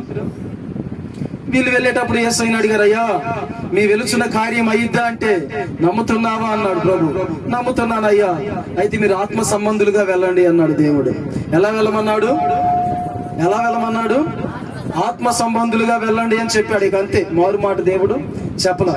ఓ 1000 రూపాయల పొడవు సిద్ధపరుచుకున్నారు, సమూహాన్ని అందరిని ఎక్కించుకున్నారు. ఇక ఆ కార్యం నిమిత్తం ప్రయాణమై వెళ్ళారు. అక్కడ పని అంతటిని ముగించుకున్నారు. మరలా పొడవ దిగి ప్రభు కాడికి వస్తూ ఏడుపు ముఖం పెట్టుకుని వచ్చారు. ఎవరి కాడికి వస్తూ ఏడుపు ముఖంతో వచ్చారు. ఎందుకు అలా అయ్యారు, ఎందుకు ఇలా ఉన్నారని ప్రభు అడిగితే, నువ్వు చెప్పావులేవయ్యా, వెళ్ళమన్నావు, కార్యం అయ్యిద్ది అన్నావు, 1 కోటి రూపాయలు ఖర్చు పెట్టుకుని వెళ్ళాను, కార్యం జరగలేదు, ఏం జరగలేదు, ఎందుకు మమ్మల్ని ఇట్లా చేసావంటే, ఎలా వెళ్ళారు మీరు అని చెప్పి ప్రభు అడిగాడు. ఎలా వెళ్ళేది ఏముందయ్యా, 10 మంది కలిసిన కాడ ఎలా ఉండిద్ది? ఆ అమ్మ ఆ పాడబడిద్ది, ఈ అమ్మ ఈ పాడబడిద్ది, ఈ అన్న ఇంకో మాట అంటాడు, ఇంకోటి. ఆ పొడవ నిండా కూడా దరిద్రమైన బూతులు, దరిద్రమైన మాటలు, సినిమా పాటలు, వ్యర్థమైన వాటి గురించి ముచ్చటించుకోవటం ఏ జరిగినాయి గాని మరొకటి అందులో జరగల. అయితే ప్రభు ఏమన్నాడు? ఆత్మ సంబంధంగా వెళ్ళండి అన్నాడు. ఎలా వెళ్ళాలి అప్పుడు వీళ్ళు? ఆత్మ సంబంధంగా అంటే చక్కగా ప్రయాణం స్టార్ట్ చేసింది కానించి చిన్న ప్రార్థన చేసుకొని, చిన్న పాట పాడుకుంటూ, నీలో నీవే దేవుని వాక్యాన్ని బోధించుకుంటూ, నీవు నాకుండగా నేను దేనికి భయపడతానయ్యా అని ఆత్మ సంబంధమైన పాటలు పాడుతూ, ఆత్మ సంబంధమైన వాక్యాన్ని ధ్యానిస్తూ, వాక్యమును ఇతరులకు ప్రకటిస్తూ, ఆత్మ సంబంధుల వల్లే నడుచుకున్నట్లయితే నీ కార్యం సఫలమయ్యేది. మీరు అలా వెళ్లకుండా నీకు నచ్చినట్లు వెళ్ళి ఈ కార్యం జరగలేదని నా ఎదుట మీరు అడుగుతున్నారు. మీరు వెళ్ళిన తీరు బాగలేదు, మాట్లాడిన తీరు బాగలేదు, ప్రవర్తించిన వ్యవహారం బాగలేదు, అందుకే మీరు అపజయాలు పోలయ్యారని దేవుడు చెప్పాడు. బుద్ధి వచ్చిందయ్యా, అట్లాంటి మాటలు మాట్లాడేవని ఇంకా తీసుకెళ్ళను, ఈ ఒక్కసారి వెళ్తానయ్యా, మరలా కార్యం జరిగినట్లుగా నన్ను ఆశీర్వదించంటే అట్లాంటి దరిద్రపు మాటలు మాట్లాడేవాడిని ప్రయాణంలో తీసుకెళ్ళబాకు. రాజకీయాల గురించి ఎత్తేవాడిని, ఆ సంఘాలు ఈ సంఘాల గురించి ఎత్తేవాడిని, ఆ కుటుంబాలు ఈ కుటుంబాల గురించి ఎత్తేవాళ్ళని, శుభ్రంగా వాళ్ళ పాటికి వాళ్ళు ఏదో సేవ చేసుకుంటుంటే ఆ నిందలు ఈ నిందలు వేసేవారు. ఎప్పుడు మీ ప్రయాణంలో తీసుకెళ్లొద్దు. మీ ప్రయాణంలో తీసుకెళ్లదలుచుకుంటే ఆత్మ సంబంధమైన బిడ్డలను తీసుకెళ్ళండి, ఆ ప్రయాణం కొనసాగిద్ది. చక్కగా ఆత్మీయ మాటలు పలికే బిడ్డలను మీ ప్రయాణంలో తీసుకెళ్ళండి. ఆ ప్రయాణం గొప్పగా జయధ్వనులుగా ఉన్నతంగా శ్రేష్టంగా మార్చబడింది. ఆ తర్వాత ఆ పెళ్లి పెద్ద ఎవరెవరైతే ఆత్మీయులో, ఎవరెవరైతే లోకస్తులో, లోకస్తులు అంటే వాళ్ళు వాక్యం ఎరుగున వాళ్ళు కాదు, ప్రార్థన తెలియని వాళ్ళు కాదు, రక్షణ లేని వాళ్ళు కాదు. వీళ్ళు ఎట్లాంటి వాళ్ళు అంటే మారు మనసు పొందిన వాళ్ళు కాదు, కానీ మాయ మనసు పొందిన వాళ్ళు. ఏ మనసు పొందిన వాళ్ళు? మారు మనసు, మాయ మనసు. మారు మనసు పొందిన వాళ్ళని డివైడ్ చేశాడు, మాయ మనసు పొందిన వాళ్ళని డివైడ్ చేశాడు. మాయ మనసు పొందిన వాళ్ళందరినీ అక్కడ ఆపేశాడు, మారు మనసు పొందిన వాళ్ళని తీసుకుని వెళ్ళాడు. మారు మనసు పొందితే ఏముంటే ఇక వాళ్ళలో మారు మనసు నిజంగా వాళ్ళు పొందారు కాబట్టి ఇక ఆ పడవలో వెళ్ళే వాళ్ళు అంటారు, పెళ్లి పెద్ద ఇదేదో పోస్టేజ్ చేసి చావచ్చు కదరా, ఆ చెడిపోయిన జనాన్ని తీసుకొచ్చా, వాళ్ళ పాటలు వాళ్ళ మాటలు వాళ్ళ ముచ్చట్లు నోరు తెరిస్తే వాడిట ఈడిట అయ్యి 190 దేవునికి వ్యతిరేకమైన మాటలు మాట్లాడి మా ఆత్మీయ పరిస్థితి మీద కూడా మరి దెబ్బ కొట్టారు. చాలా మాటలు వినలేకపోయాం. అసలు ఈ ప్రయాణంలో ఎందుకు వచ్చామా అనిపించింది. ఇదేదో పోస్టేజ్ చేయొచ్చు కదా పెళ్లి పెద్దని వీళ్ళు అడిగారు. ఇక శుభ్రంగా ఆ మాయ మనసు గల్లంలో ఆపేసి మారు మనసు గల్లంలో పొడవెక్కించుకుంటే ఇక చక్కగా చూడండి, రే నువ్వు ప్రార్థన చేయరా అన్నాడు ఒకడు. స్తోత్రం. వాడు ప్రార్థన చేసిండు. అరే నువ్వు పాడబాడదంటే వాడు పాడబాడిండు. నీవు నాకుండగా నీవే నా అండగా. నీకున్నాడు ఆయన, ఉన్నాడు అంటారా? ఖచ్చితంగా ఉంటాడు. ఇక స్తోత్రం. వెళ్ళారు, దేవుని ఆత్మ వాళ్ళ మధ్యలోకి దిగి వచ్చింది. ఆత్మ సంబంధమైన కీర్తనలు పాడుతున్నారు, ఆత్మ సంబంధంగా ఆలోచిస్తున్నారు. వెళ్ళిన వెంటనే ఆత్మీయుల సంస్కారం ఎలా ఉండిద్ది? వెంటనే వినయము, విధేయత, లోబడే తత్వము, మారు మనసు, వారి కాడ తగ్గింపు తత్వం. వెళ్ళిన వెంటనే చక్కగా దేవుని పేరిట వందనాలు చెప్పారు, వాళ్ళ కాడ తగ్గించుకున్నారు, మర్యాదస్తులుగా నిలబడ్డారు, మర్యాద పూర్వకంగా మాట్లాడారు. వెంటనే ఇదిగో వీళ్ళు మర్యాదస్తులాగా ఉండాలని వెంటనే వారి మర్యాదకి, వారి సంస్కారానికి తలంచి ఆ కార్యాన్ని జయకరంగా జరపటం జరిగింది. ఆ తర్వాత వాళ్ళు మరలా ఆనంద కీర్తనలతో ఆ ప్రాంతానికి కొనసాగిపోవటం జరిగింది. ఎప్పుడైతే చూడండి ఒక ఆత్మీయుడితోటి చెడిపోయినోడు సహవాసం చేశాడంటే ఆత్మీయుడు కూడా భ్రష్టుడయ్యే అవకాశం ఖచ్చితంగా ఉండిద్ది. హల్లెలూయా. చాలా జాగ్రత్తగా ఉండాలి ఆత్మీయ జీవితం. 4 కుళ్ళిపోయిన కాయల్లో మంచి కాయ తీసుకెళ్ళి ఒకటి అయ్యింది, ఏమైంది? 4 మంచి కాయల్లో కుళ్ళిపోయిన కాయ ఒకటి తీసుకెళ్ళేయండి. ఇది వెళ్ళి అక్కడికి పడ్డా, అది వెళ్ళి ఎక్కడికి వచ్చినా చెడిపోయిన దాన్ని బట్టి మంచిది కూడా చెడిపోయిద్దే కానీ బాగుపడిన దాన్ని బట్టి ఆ కుళ్ళిది మరలా బాగోవటానికి అవకాశం లేదు. అందుకే విశ్వాసికి అవిశ్వాసికి పొత్తు ఎక్కడా, విశ్వాసికి అవిశ్వాసికి పొత్తు ఎక్కడా లేదు. ఆత్మ సంబంధమైన కోణంలో వెళ్ళేవాడు, శరీర సంబంధమైన కోణంలో వచ్చేవాడు ఎక్కడా కూడా పొంతన లేదు. వాళ్ళు కలవరు. హల్లెలూయా. ఆ దిశగా ఆత్మ సంబంధమైన ఏర్పాట్లు మీరు నడవాలి. స్తోత్రం. ఆత్మ సంబంధమైన పాటలు, కీర్తనలు, ప్రార్థన, విజ్ఞాపన, మాటలు ఆ రూపంగా వెళితే ఓ బలమైన స్తుతి ఆరాధన నీ ద్వారా అక్కడ జరిగినట్లు అక్కడ నా దేవుడు శక్తికి మించిన కార్యం చెయ్యగలడు. హల్లెలూయా. ఇది మొదలుకొని దేవుని బిడ్డల నోట బూతులే గాని, సరస్వతులే గాని, అర్థమైన మాటలే గాని, వ్యర్థమైన తలంపులే గాని దేవుని బిడ్డల నోట రాకుండా ఉండును గాక. ఆమేన్. ఖచ్చితంగా పాటిస్తారా? అలాగ ఉండాలి. స్తోత్రం. చదవండి నా ఫోన్. హల్లెలూయా. ఓకే, మరొక మాట చదువుకుందాం. హల్లెలూయా. దేవుడు మిమ్మల్ని దీవించును గాక. కొలసీలకు రాసిన పత్రిక 3:8 చూడండి త్వరగా.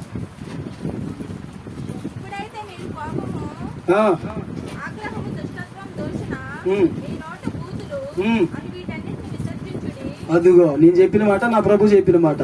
ఇప్పుడైతే మీరు కోపము, దుష్టత్వము, దూషణ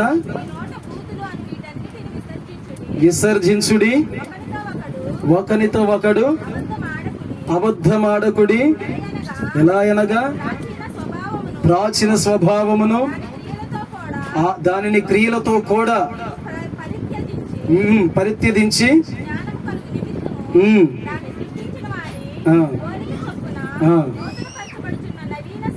నవీన స్వభావమును ధరించుకొనుడి. స్తోత్రం. ఇప్పుడు కొన్ని ధరించాలా, కొన్ని విసర్జించాలి. మనం దేవుని ఆరాధించాలంటే స్తోత్రం. వేటేటిని ద్వేషించాలా?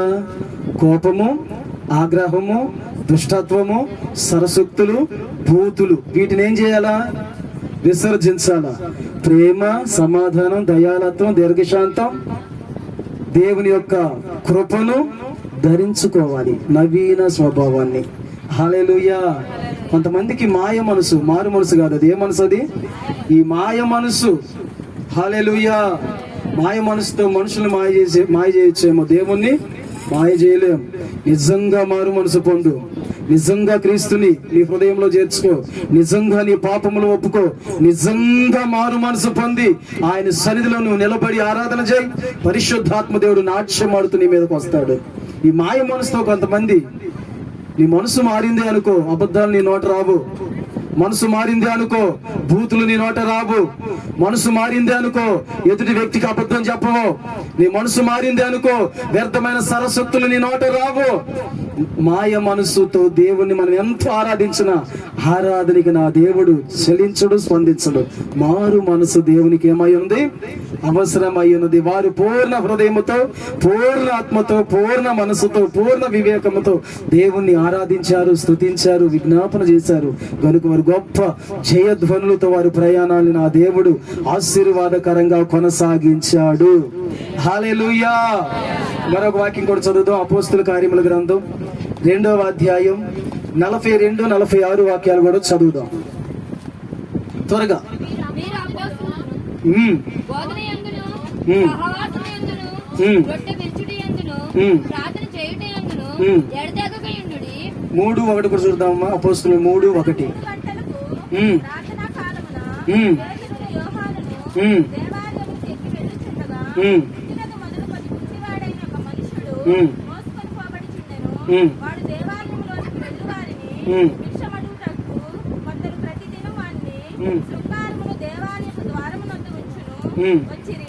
పేతురును యోహానును దేవాలయంలో ప్రవేశింపబోవునప్పుడు వాడు చూసి భిక్షమడుగుగా పేతురును యోహానును వారిని తేరి చూచి మా తట్టు చూడమని వాడు వారి యొద్ద ఏమైనా దొరుకునని కనిపెట్టుచు వారి యొద్ద లక్ష్యముంచెను. చాలు. కొలసీలకు రాసిన పత్రిక తీసుకోండి. కొలసీలకు రాసిన పత్రిక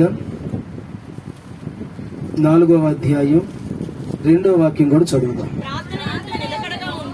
ప్రార్థన యందు నిలకడగా ఉండి కృతజ్ఞత గలవారై. 1 దెసలోనికీయులకు 5:17 కూడా చూడండి. ప్రార్థన చేయుడి, ఎడతెగక ప్రార్థన చేయుడి, ప్రతి విషయమందును కృతజ్ఞతాస్తుతులు చెల్లించుడి. కృతజ్ఞతాస్తుతులు చెల్లించుడి. ఇలాగు చేయుట యేసుక్రీస్తునందు మీ విషయంలో దేవుని చిత్తము. ఆమేన్. ఇలాగు చేయుట నీ విషయంలో దేవుని చిత్తమై ఉన్నది. అంటే దేవుణ్ణి ప్రార్థన చేయుట ద్వారా కూడా ఆరాధించవచ్చు. హల్లెలూయా. ప్రార్థనల విజ్ఞాపనల ద్వారా కూడా మనం దేవుణ్ణి ఆరాధించి స్తుతించినట్లే. ఎప్పుడైతే నువ్వు ప్రార్థనలో కూర్చుంటావో అప్పుడల్లా నువ్వు దేవుణ్ణి ఆరాధించినట్టే. స్తోత్రం. అంటే దేవుణ్ణి ఆరాధించే విధములు ఇవి. స్తోత్రం. ఏ సమయంలో నువ్వు ప్రార్థన కూర్చుంటావో, ప్రార్థన చేసిన ప్రతి సమయంలో పరిశుద్ధాత్మ దేవుడు నీ ఆరాధన అంగీకరించగలడు. ఆమేన్. 1 వాక్యమును చదువుట ద్వారా, 2 వాక్యమును ప్రకటించడం ద్వారా, సహవాసమందును, రొట్టె విరుచుటి యందును, ప్రార్థన చేయుటి యందును. ఇక్కడేమో ప్రతి విషయంలో విజ్ఞాపన చేయుచు కృతజ్ఞతాస్తుతులు చెల్లించుట ద్వారా. ఎప్పుడైతే దేవునికి నువ్వు కృతజ్ఞతాస్తుతులు చెల్లిస్తావో అప్పుడు దేవుని ఆరాధించినట్లే. హల్లెలూయా. కొంతమందికి కృతజ్ఞత భావం ఉండదు. ఏ భావం? కృతజ్ఞత భావం ఉండదు. ఎప్పుడైతే నీకు కృతజ్ఞత కలిగి ఉంటావో ఆ సమయంలో దేవుడు మహిమపరచబడతాడు. హల్లెలూయా. ఆయన చేసిన కార్యాన్ని బట్టి, ఆయన చూపిన ప్రేమను బట్టి, ఆయన చేసిన మేలును బట్టి, ఆయన ఆదుకున్న ఆ పరిస్థితిని బట్టి ఎప్పుడైతే ఒక వ్యక్తి కృతజ్ఞుడై ప్రతి స్థలమందు దేవునికి కృతజ్ఞత చెల్లిస్తాడో అక్కడ నీ కృతజ్ఞత పైన ఆయన ఆరాధికుడిగా దిగి వస్తాడు. హల్లెలూయా. కనుక 5వదిగా కృతజ్ఞత భావం. కృతజ్ఞతాస్తుతులు చెల్లించుట ద్వారా దేవుణ్ణి మనం ఆరాధించినట్లే. స్తోత్రం. హల్లెలూయా. గడచిన కాలం కాపాడినావు, కృతజ్ఞత నీకేనయ్యా నా యేసయ్యా, కృతజ్ఞత నీకేనయ్యా. గడచిన కాలం కాపాడినావు, కృతజ్ఞత నీకేనయ్యా నా యేసయ్యా, కృతజ్ఞత నీకేనయ్యా. గడచిన కాలం కాపాడినావు, కృతజ్ఞత నీకేనయ్యా నా యేసయ్యా, కృతజ్ఞత నీకేనయ్యా, కృతజ్ఞత నీకేనయ్యా నా యేసయ్యా, కృతజ్ఞత నీకేనయ్యా. హల్లెలూయా. యోహానుకు రాసిన పత్రిక కూడా తీసుకుందాం. 1వ అధ్యాయం 11వ వాక్యం కూడా చదువుదాం. యోహాను 1:11 త్వరగా.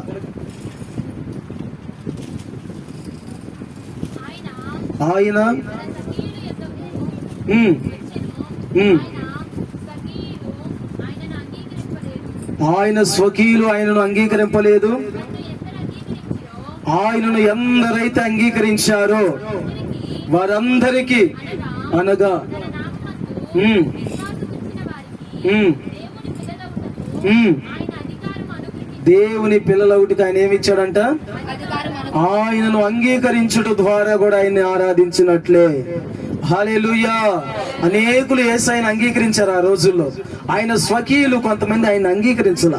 ఎవరైతే ఆయన్ని అంగీకరిస్తారో, ఎవరైతే ఆయన సొంత రక్షకునిగా ఆయన చేర్చుకుంటారో, ఎవరైతే ఆయన తలుపు తట్టినప్పుడు తలుపు తీసి వారి హృదయంలోనికి పరిపూర్ణంగా ఆహ్వానిస్తారో ఆయనను వారు అప్పుడే ఆయన్ని ఆరాధించినట్లు. హల్లెలూయా. కొంతమంది ఆయన అంగీకరించరు. స్తోత్రం. అంగీకరించడం అంటే సొంత రక్షకుడిగా యేసయ్య నా దేవుడను అంగీకరించాలి. యేసయ్య నా కొరకు ప్రాణం పెట్టాడని నువ్వు అంగీకరించాలి. స్తోత్రం. నిజమేనా అమ్మా? యేసయ్య నీ దేవుడేనా? హల్లెలూయా. యేసయ్య నా దేవుడే. కొంతమంది సిగ్గుపడతారు యేసయ్య నా దేవుడు అని చెప్పడానికి. సిగ్గుపడుతున్నారు కదా కొంతమంది. చెబుతారా ప్రతి స్థలంలో యేసయ్య నా దేవుడు? కొంతమందికి సిగ్గు బిడియం. బైబిల్ పట్టుకొని వెళ్ళాలన్నా, అన్ని జనులు ఎదుట నేను యేసయ్యను నమ్ముకున్నాను అని చెప్పాలన్నా, యేసయ్యను అంగీకరించానని చెప్పాలన్నా కొంతమందికి బిడియం. లేదు, బిడి పడద్దు. ఈ రోజు నువ్వు మనుషులు ఎదుట సిగ్గుపడితే రేపు దేవుని ఎదుట సిగ్గుపడే పరిస్థితి మనకు ఎదురైద్ది. స్తోత్రం. యేసయ్య నీ దేవుడేనా అమ్మా? నీ దేవుడేనా యేసయ్య? యేసయ్య నీ కొరకు ప్రాణం పెట్టాడా? యేసయ్య నీ కొరకు రక్తం కార్చాడా? యేసయ్య నీ పాపముల నిమిత్తం తను తాను రిక్తుడిగా మార్చుకున్నాడా? మరి ఎందుకని రక్షణ పొందరు కొంతమంది? హల్లెలూయా. మరి ఎందుకని కొంతమంది క్రీస్తుని ఇంకా సొంత రక్షకుడిగా అంగీకరించరు? ఆయన అంగీకరించితేనే కదా నువ్వు ఆయన ఆరాధించినట్లు. ఆయన అంగీకరించకుండా ఎలాగ ఆయన ఆరాధించగలుగుతావు? ఆయన అంగీకరించడం అంటే ఏంది? నమ్మి రక్షణ పొందినవాడు రక్షించబడును. ఎవడైతే క్రీస్తుని నమ్ముతున్నాడో, నమ్మి నా వ్యక్తిని ఆహ్వానించాలని ఇంట్లోనికి. ఇప్పుడు చెడిపోయినోడినైతే నీ ఇంట్లోనికి రానియు, మంచోని రానివా? ఇప్పుడు ఒక మంచి వ్యక్తి, పేరు కలిగిన వ్యక్తి, నీకు మేలు చేసే వ్యక్తి, నిన్ను బాగు చేసే వ్యక్తి, నీ స్థితిగతులను మార్చే వ్యక్తి, నీ నిందలను కొట్టివేసే వ్యక్తి నీ ఇంటి ముందుకు వచ్చి తలుపు తీశాడు. తలుపు తీసి బా పో, మా ఇంట్లోకి రావద్దు అని అంటే నిన్ను బుద్ధిహీనుడు అనుకోవాలా? బుద్ధి లేనుడు అనుకోవాలా? బుద్ధిమంతుడు అనుకోవాలా? హల్లెలూయా. మంచి వ్యక్తి, ప్రేమించే వ్యక్తి, నీ కొరకు మేలు చేద్దామని, నువ్వు అప్పుల్లో ఉన్నావని, నీ అప్పులు కడదామని, నీ ఇల్లు చెడిపోయింది, నీ ఇంటిని బాగు చేద్దామని ఒక వ్యక్తి నీ ఇంటి ద్వారం కాడికి వచ్చి తలుపు కొడితే నువ్వు తలుపు తీసావు. అట్లాంటి వ్యక్తిని ఇంట్లోకి తెచ్చుకోవాలా? మరలా బయటికి పంపించాలా? హల్లెలూయా. బయటికి పంపించాలి, ఇంట్లో తెచ్చుకోవాలా? చెబితే ఏమైద్దో చెప్పకపోతే ఏమైద్దని మీ భయం మీకుంది. అట్లాంటి వ్యక్తిని అయ్యా నా ఇంట్లోకి రాయ్యా, నా ఇల్లు చెడిపోయిందయ్యా, నా ఇంటిని బాగు చేయయ్యా, నా పిల్లలు చెడిపోయారయ్యా, నా భార్య ఈ విధంగా ప్రవర్తిస్తుందయ్యా, నా భర్త తాగుబోతుడయిందయ్యా, రాయ్యా నా ఇంట్లోకి. నువ్వు వస్తే నా ఇల్లు బాగుపడిద్ది, నువ్వు వస్తే నా ఇల్లు కట్టబడిద్ది, నువ్వు వస్తే నా పిల్లలు బాగుపడతారు, నువ్వు వస్తే నా అప్పులు తీరతాయి, నువ్వు వస్తే నా స్థితిగతులు మారుతాయి. రాయ్యా అని ఆహ్వానించాలా ఆయన్ని. అది అంగీకరించడం అంటారు. కొంతమంది ఆయన అన్ని చెప్పిన తర్వాత సరే నువ్వు నాకు తెలిసి వెళ్ళిపో అంటే, వీళ్ళు ఎవరయ్యా అంటే క్రీస్తు తెలుసు కానీ వారు క్రీస్తుని హృదయంలోనికి అంగీకరించిన వారు కారు. అదే విత్తనములు, కొన్ని విత్తనాలు చేత పట్టుకుని చల్లుతూ పోతే ఒక విత్తనం, కొన్ని విత్తనాలు త్రోవలో పడ్డాయి, కొన్ని విత్తనాలు త్రోవ పక్కన పడ్డాయి, కొన్ని విత్తనాలు రాతి నేలను పడ్డాయి, కొన్ని విత్తనాలు మంచి నేలను పడ్డాయి. రాతి నేలను పడ్డ విత్తనం, త్రోవలో పడ్డ విత్తనం, త్రోవ పక్క పడ్డ విత్తనం. ఈ విత్తనాల్లో త్రోవ పక్కన పడ్డ విత్తనం క్రీస్తు తెలుసు గాని క్రీస్తుని అంగీకరించలేదు. విత్తనం ఏదంటే త్రోవ పక్క పడ్డ విత్తనం. స్తోత్రం. వాక్యం వింటారు, వాక్యాన్ని హృదయంలోనికి చేర్చుకోరు. వాక్యమే దేవుడై ఉన్నాడు. ఆ యేసుని ఎవరైతే హృదయంలో అంగీకరిస్తారో వారే క్రీస్తుని వారి హృదయంలోకి తీసుకొచ్చుకున్నట్లు ఈ త్రోవ పడ్డ విత్తనాలు ఏమిటంటే వాక్యమే వింటారు గాని యేసయ్యను తెలుసుకుంటారు గాని యేసయ్యను మాత్రం సొంత రక్షకుడిగా హృదయంలోనికి ఆహ్వానించరు. ఆయన సొంత దేవుడిగా ఇంట్లోనికి ఆహ్వానించరు. ఆకాశ పక్షులు వచ్చి త్రోవ పక్కబడ్డ విత్తనాలు ఎత్తుకొని పోయినట్లుగా వారి హృదయంలో విత్తబడిన విత్తనం, ఆ వాక్యం అనే విత్తనాన్ని ఆకాశపు సాతానుడు దుష్టుడు వచ్చి ఎత్తుకొని వెళ్ళిపోతాడు. అంటే చెడిపోయినోడు అనుకో, బాయ్ పోరా, నువ్వు మా ఇంటి ముందుకు వచ్చి పోతలకు పోనాలా సాక్ష్యం లేనోనైతే, నీ కుటుంబాన్ని పాడు చేసేవాడైతే, నీ కుటుంబానికి కీడు చేసేవాడైతే, నీ కుటుంబానికి మేలు చేస్తాన వ్యక్తిని ఇంట్లోకి చేర్చుకోవాలి. నా ప్రభు నీ కుటుంబాన్ని కడతానికే వచ్చాడు. ఆయన ఎందుకు వచ్చాడో చూడండి, లోక సువార్త ఆయన ఎందుకు వచ్చాడో చూడండి.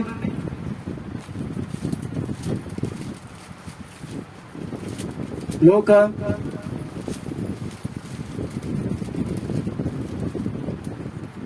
సువార్త 1వ అధ్యాయం 79 చివరి వాక్యం.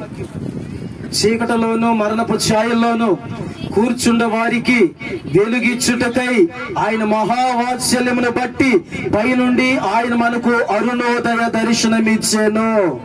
శిశువు ఎదిగి ఆత్మయందు బలము పొంది ఇశ్రాయేలుకు ప్రత్యక్షమగు దినము వరకు. స్తోత్రం. ఆయన ఎందుకు వచ్చాడు చెప్పండి? చీకటిలోను మరణపు ఛాయల్లోను కూర్చున్న వారికి వెలుగునిచ్చటానికి ఆయన వచ్చాడు. వెలిగీయటానికి వచ్చారా రా బాబు నీ కుటుంబాన్ని అంటే, కొంతమంది లేదులే నా కుటుంబాన్ని తర్వాత వెలిగించుకుంటాలి. ఇప్పటికే నాశనం అయిపోయింది నీ కుటుంబం, త్రాగుడికి, వ్యర్థమైన వాటికి, సినిమాలకి, షికారులకి, నీ పిల్లల వీడియో గేమ్స్ కానీ, నీ పిల్లలు త్రాగుబోతులతో సహవాసం అని వ్యర్థమైన కార్యకలాపాల కుటుంబం నాశనం అయిపోయింది. కుటుంబాన్ని వెలిగించడానికి వస్తే వచ్చావు కానీ రేపురా లేకపోతే ఎల్లుండిరా. కొంతమంది ఈ మాట అంటున్నారు. స్తోత్రం. అయ్యా ఇప్పటికే నా ఇల్లు నాశనం అయిందయ్యా, రా నా ఇంట్లోనికి రాయ్యా, నా కుటుంబాన్ని బాగు చేయి అని అంటారా? అంటే మారు మనసు పొందు, క్రీస్తుని సొంత రక్షకుడిగా అంగీకరించి బాప్తీసము పొందు. హల్లెలూయా. ఇంకా ఎంతకాలము పాపములోనే కట్టబడుదువు, ఎంతకాలము వ్యసన పరుడవై తిరుగుచుందువు, ఎంతకాలము పాపములోనే బ్రతుకుచుందువు, ఎంతకాలము వ్యసన పరుడవై తిరుగుచుందువు. యేసయ్య తన పాపము కొరకు ప్రాణము పెట్టెను, యేసయ్యే నిన్ను రక్షించి పరమున చేర్చును. నేస్తమా నీ పాపం మానుమా, యేసయ్య చెంత చేరి నీ బ్రతుకు మార్చుమా. నేస్తమా నీ పాపం మానుమా, యేసయ్య చెంత చేరి నీ బ్రతుకు మార్చుకోవా. ఎంతకాలము పాపములోనే బ్రతుకుచుందువు, ఎంతకాలము వ్యసనములోను పట్టబడుదువు, ఎంతకాలము వ్యసన పరుడవై తిరుగుచుందువు, ఎంతకాలము దుఃఖములోను మునిగియుందువు. యేసుని నమ్మి పాపము నుండి విడుదల పొందుమా, యేసయ్యే తన రక్తములో నీ పాపము కడుగును. నేస్తమా మానవా, యేసయ్య చెంత చేరి నీ బ్రతుకు మార్చవా. నేస్తమా నీ పాపం మానవా, యేసయ్య చెంత చేరి నీ బ్రతుకు మార్చుకోవా.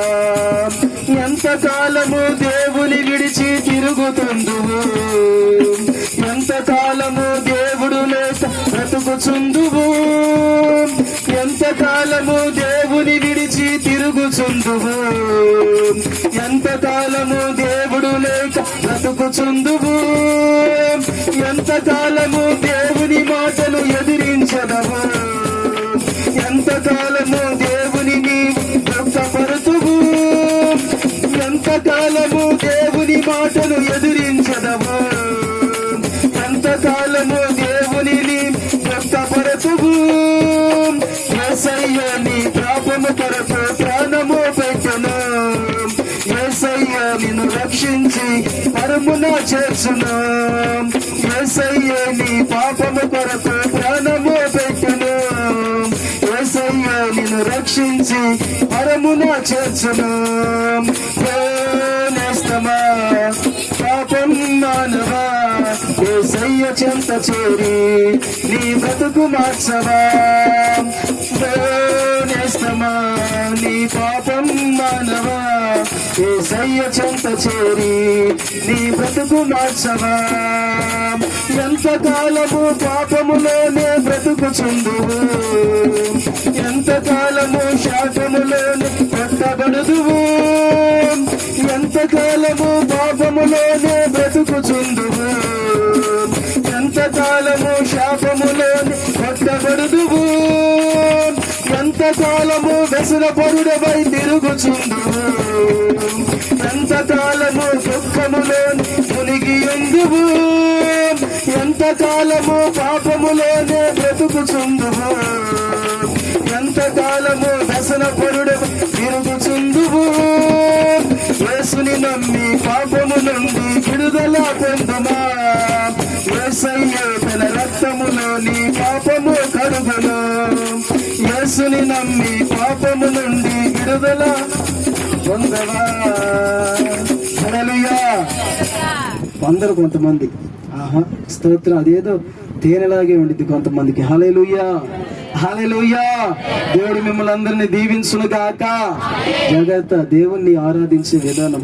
క్రీస్తుని నువ్వు ముందు రక్షకుడిగా అంగీకరించకుండా ఎవరికి కావాలి నీ ఆరాధన? హల్లెలూయా. ముందు ఆయన్ని అంగీకరించు, ఆయన నీ హృదయంలో చేర్చుకో. క్రీస్తుకి నీ హృదయంలో చోటి. ఆకాశ మహాకాశాలు పట్టజాలని దేవుడు గుప్పెడంత గుండెల్లో చోటు కోరుకుంటున్నాడు. ఆయన ఏడ కోరుకుంటున్నాడు? ఆయన చేర్చుకున్న నీవు ఆయన కాపాడుకో. ఆల్రెడీ కొంతమంది చేర్చుకున్న వారు ఉంటే ఇకనైనా దేవుడు అక్కడ సమీపంగా ఉంది. ఎంతకాలం చేయని పాపమా, చూడని పాపమా, తెలియని పాపమా, ఇకనైనా పాపం నుంచి విడుదల పొందు, వ్యసనం నుంచి విడుదల పొంది క్రీస్తుని నీ సొంత రక్షకుడిగా అంగీకరించు. ఎప్పుడో ఎక్కడో తెలియదు మన రాకడ, ఆయన రాకడ మన పోకడ ఏ క్షణమో తెలియదు. ఆయన త్వరగా రాబోతున్నాడు. రష్యాలో దేశం ఉక్రెయిన్లో భయంకరమైన యుద్ధాలు. ఒక్క గంటకు 3,000 మంది చనిపోయారంట. స్తోత్రం. వారిలో రక్షణ పొందింది ఎంతమందో, క్రీస్తుని అంగీకరించింది ఎంతమందో, క్రీస్తుని అంగీకరించిన వారు ఎంతమందో తెలియదు. స్తోత్రం. కనుక సమయం ఉండగానే రేపు అనేది నీది కాదు, ఈ క్షణం అనేది నీది. ఈ క్షణమే క్రీస్తుని అంగీకరించినట్లయితే బాప్తిసం పొందు. హల్లెలూయా. ఆయనను నువ్వు సొంత రక్షకుడిగా అంగీకరించుట ద్వారా ఆయనను ఆరాధించినట్లు. ఆరాధించే భాగ్యం ఎవరిది? ఆయన కుమారులది. ఎవరిది ఆరాధించే భాగ్యం? ఆయన పిల్లలది. ఆయన పిల్లలు ఎవరవుతారు? ఆయన అంగీకరించిన వారు ఆయన పిల్లలు అవుతారు. హల్లెలూయా. కనుక ఆరాధించు. ఆరాధన అనేది ఒక విధమైనది కాదు, ఎన్నో విధాలుగా ఉంది. స్తోత్రం. ఈ విధాలుగా నువ్వు చేసి ఆయన్ని ఆరాధించు. అప్పుడు నీ ఇంట్లో లేమి కావచ్చు, అప్పులు కావచ్చు, బలహీనతలు కావచ్చు, సమస్యలు కావచ్చు, అన్నీ విడుదల చేయగలిగే దేవుడు మనకి తోడై ఉంటాడు. హల్లెలూయా. ప్రప్రదంగా నేను మీకు దేవుణ్ణి చూపిస్తున్నా. ఎవరిని చూపుతున్నా? మీకు దేవుడు దిశగా మీ హృదయాలు తిప్పండి. లోకం వైపు తిప్పొద్దు, దేవుడు వైపు మీ హృదయాలు తిప్పండి. దేవుని వైపు మీ మనసులను కేంద్రీకరించండి. అప్పుడు మన జీవితాలు ఆశీర్వాదకరంగా కట్టబడతాయి. ఈ మైక్ తీసి కింద పెట్టే లోపల నా దేవుడు రాకడ వచ్చిద్దేమో తెలియదు. నేను మందిరం నుంచి బయటికి వెళ్ళిపోయేటప్పటికల్లా దేవుడు రాకడ వచ్చిద్దో రాదో తెలియదు. ఎప్పుడు ఆయన రాకడో తెలియదు, ఎప్పుడు వెళ్ళిపోతామో తెలియదు. భూమి మీద ఉండగానే ఆయన్ని సొంత రక్షకుడిగా అంగీకరించండి. మీ పాపముల నిమిత్తం ఆయన రక్తంలో కడుక్కోండి మీ పాపాలని. ఆయనకి మీ హృదయంలో చోటు ఇవ్వండి. ఆల్రెడీ కొంతమంది ఇచ్చిన వాళ్ళు ఉన్నారు. ఆయనను పోగొట్టుకోగాకండి. స్తోత్రం. పాపం వైపు నువ్వు చేయని పాపం కాదు, చూడని పాపం కాదు, తెలియని పాపం కాదు. మరలా అటు వైపు తిరిగి ప్రభువుని దుఃఖపెట్టొద్దు. మీ హృదయంలో నివాసం చేసేది ఎవరు? లోకంలో ఉన్నవాడి కంటే మీలో ఉన్నవాడు గొప్పవాడు. ఆయన దుఃఖపెట్టొద్దు, ఆయన బాధ పెట్టొద్దు. ఆయన మీ హృదయంలోనికి వచ్చాడు. ఆయన మీ హృదయంలో నిన్ను రక్షించే రక్షకుడిగా ఉన్నాడు. కనుక ఆయన నీ హృదయంలో ఉన్నంతసేపు ఆయనే నీ పక్షాన ఆరాధన చేస్తాడు. హల్లెలూయా. దేవుడు మిమ్మల్ని దీవించునుగాక. ఆరాధనలో అంత గొప్ప శక్తి ఉంది. ఆరాధన ఇన్ని విధాలుగా ఉంది. ఆ విధంగా మనం దేవుణ్ణి ఆరాధించి మహిమపరచుదుము గాక. హల్లెలూయా. దేవుడు మిమ్మల్ని అందరినీ దీవించునుగాక. అంటే ఈరోజు దేవుడు ఆరాధన గురించి చెప్పు. ఆరాధన అంటే ఏంటి? ఆరాధన అంటే ఒక చప్పట్లు కొట్టి ఇక్కడ ఆరాధన చేసేదేనా? వాక్యము చదువుడు ద్వారా, వాక్యమును బోధించడం ద్వారా, పాపాలు ఒప్పుకోవడం ద్వారా, క్రీస్తుని అంగీకరించడం ద్వారా, సాక్ష్యాన్ని కాపాడుకోవడం ద్వారా మనం యేసయ్యని ఆరాధించినట్లే. ఎన్ని చెప్పా ఈరోజు? ఎన్ని చెప్పాను? ఏమేంటి చెప్పండి. వాక్యమును చదవటం ద్వారా చదువుతారా? చదువు వచ్చిన వాళ్ళు చదువుతారా? చదువు వచ్చిన వాళ్ళు ఎంతమంది ఉన్నారు మీలో? హల్లెలూయా. చదువు వచ్చిన వాళ్ళు ఎంతమంది ఉన్నారు? చదువుతారా ఇకనైనా? వాక్యమును చదువుట. ఇక్కడ నుంచి నేను వాక్యం చదువుతానయ్యా. ఆలన్న వచ్చా మీకు? ఆలు వచ్చు కదా? ఆ ఒక్క అక్షరం వస్తే చాలు, పట్టుకొని బైబిల్ చదవచ్చు. హల్లెలూయా. చదువుతారా బైబిల్?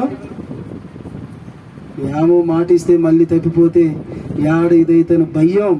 హల్లెలూయా. వాక్యాన్ని ఆయన బోధిస్తారా? మరి ఇది ఎవరేం చేయొచ్చు? వాక్యం చదవటం అంటే చదువు రానుడు కాదు, చదువుకున్నాడు వాక్యం చదవడు. మరి వాక్యం బోధించడం, పిల్లలు కూడా బోధించవచ్చు వాక్యాన్ని బోధిస్తారా? ఎవరికి బోధిస్తా? ముందు ఇంట్లో వాళ్ళకు బోధించు. ఇంట గెలిచి రచ్చగలవాల. ఏం గెలిచి? ఇంట గెలిచి రచ్చగలవాల. ఉట్టికి ఎక్కలేనోడు ఇంకెక్కడికో ఎక్కుతా అన్నట. స్తోత్రం. ముందు నీ ఇంట్లో నీ భర్తకు వాక్యాన్ని బోధించు, నీ భార్యకి వాక్యాన్ని బోధించు, నీ పిల్లలకి వాక్యమును బోధించు, ఆ తర్వాత అన్ని జనులకు బోధించు. అది ఫలించింది. స్తోత్రం. మూడోది, సహవాసం ఎందును, రొట్టె విరుచుడి ఎందును, ప్రార్థనలు ఎందును ఎడతెగక. ఇప్పుడు ఉంటారా ఆ మూడో దాని విషయంలో? రొట్టె విరుచుట అంటే బలలో చేయి వేయుట. ఎంతమంది మిస్ అయ్యారు? ఇది రెండో నెలే, కానీ మీలో చాలా మంది బలకు దూరం అయ్యారు. స్తోత్రం. సహవాసం ఎందును అనగా ఇది నీ సహవాసం. సాయంత్రం వచ్చేళ్ళకి సహవాసంలోనికి రావాలా, ఆదివారం వచ్చేళ్ళకి సహవాసంలోనికి రావాలా. ఎక్కడ కుటుంబ ప్రార్థన జరిగితే అక్కడ సహవాసం. మనోడి సహవాసం ఇది కాదు, స్త్రీల సహవాసం ఇది కాదు. నాటికలు, వీళ్ళ సహవాసం అయితే నాటికలు, అయ్యగారి సహవాసం అయితేనేమో ఆడికి పోవటం, ఏడో పోవటం, సరదాగా సెంటర్కి బండి వేసుకుని వెళ్ళటం. ఇది కాదు సహవాసం అంటే. క్రీస్తుని అంగీకరించిన తర్వాత నీ సహవాసం మారాలా, నీ నడక మారాలా, నువ్వు వెళ్ళే పద్ధతులు మారాలా, నువ్వు నిలబడే స్థలం మారాలా, మాట్లాడే మాట మారాలా. అది సహవాసం అంటే. మూడోదిగా ఏంటిది? రొట్టె విరుచుటి ఎందును, సహవాసం ఎందును, ప్రార్థన ఎందును, ఎడతెగక. సహవాసం ఎందును, ఎడతెగక ఉండాలి. ఉంటారు ఇక్కడి నుంచి అయినా. హల్లెలూయా. నాలుగోది, ఆయన ఆజ్ఞలను, ఆయన కట్టడలను. ఆయన ఏం చెప్పాడు? సంఘము, క్రీస్తు సంఘమునకు శిరసయుండులాగున నీ భర్త నీకేమై ఉన్నాడు? ఇలా భర్తల మాట వింటున్నారమ్మా మీరు? నిజంగా కొంతమంది భర్తలకు లోబడుతున్నారా? నువ్వు చెప్పినట్టే నీ భర్త వినాలి. స్తోత్రం. నీ భర్త మంచోడు, చెడోడు, కుంటోడు, గుడ్డోడు, తబ్బరోడు ఎవరైనా కావచ్చు, భర్తకు లోబడమని వాక్యం చెప్తుంది. అదే ఆజ్ఞ. ఆ భర్తకు లోబడకుండా నువ్వు సేవ చేసినా నా దేవుడికి అది ఎవరంట? నీ భర్తను వదిలిపెట్టి సేవ చేస్తానంట. భర్తను వదిలిపెట్టి చేసే సేవ ఎవరికి కావాలమ్మా? నీ భర్తకు లోబడి నీ భర్తకు చేయాల్సిన ధర్మం చేసి అప్పుడు పరిచర్య చేయదా దేవునికి ఆశీర్వాదము. ఐదవది,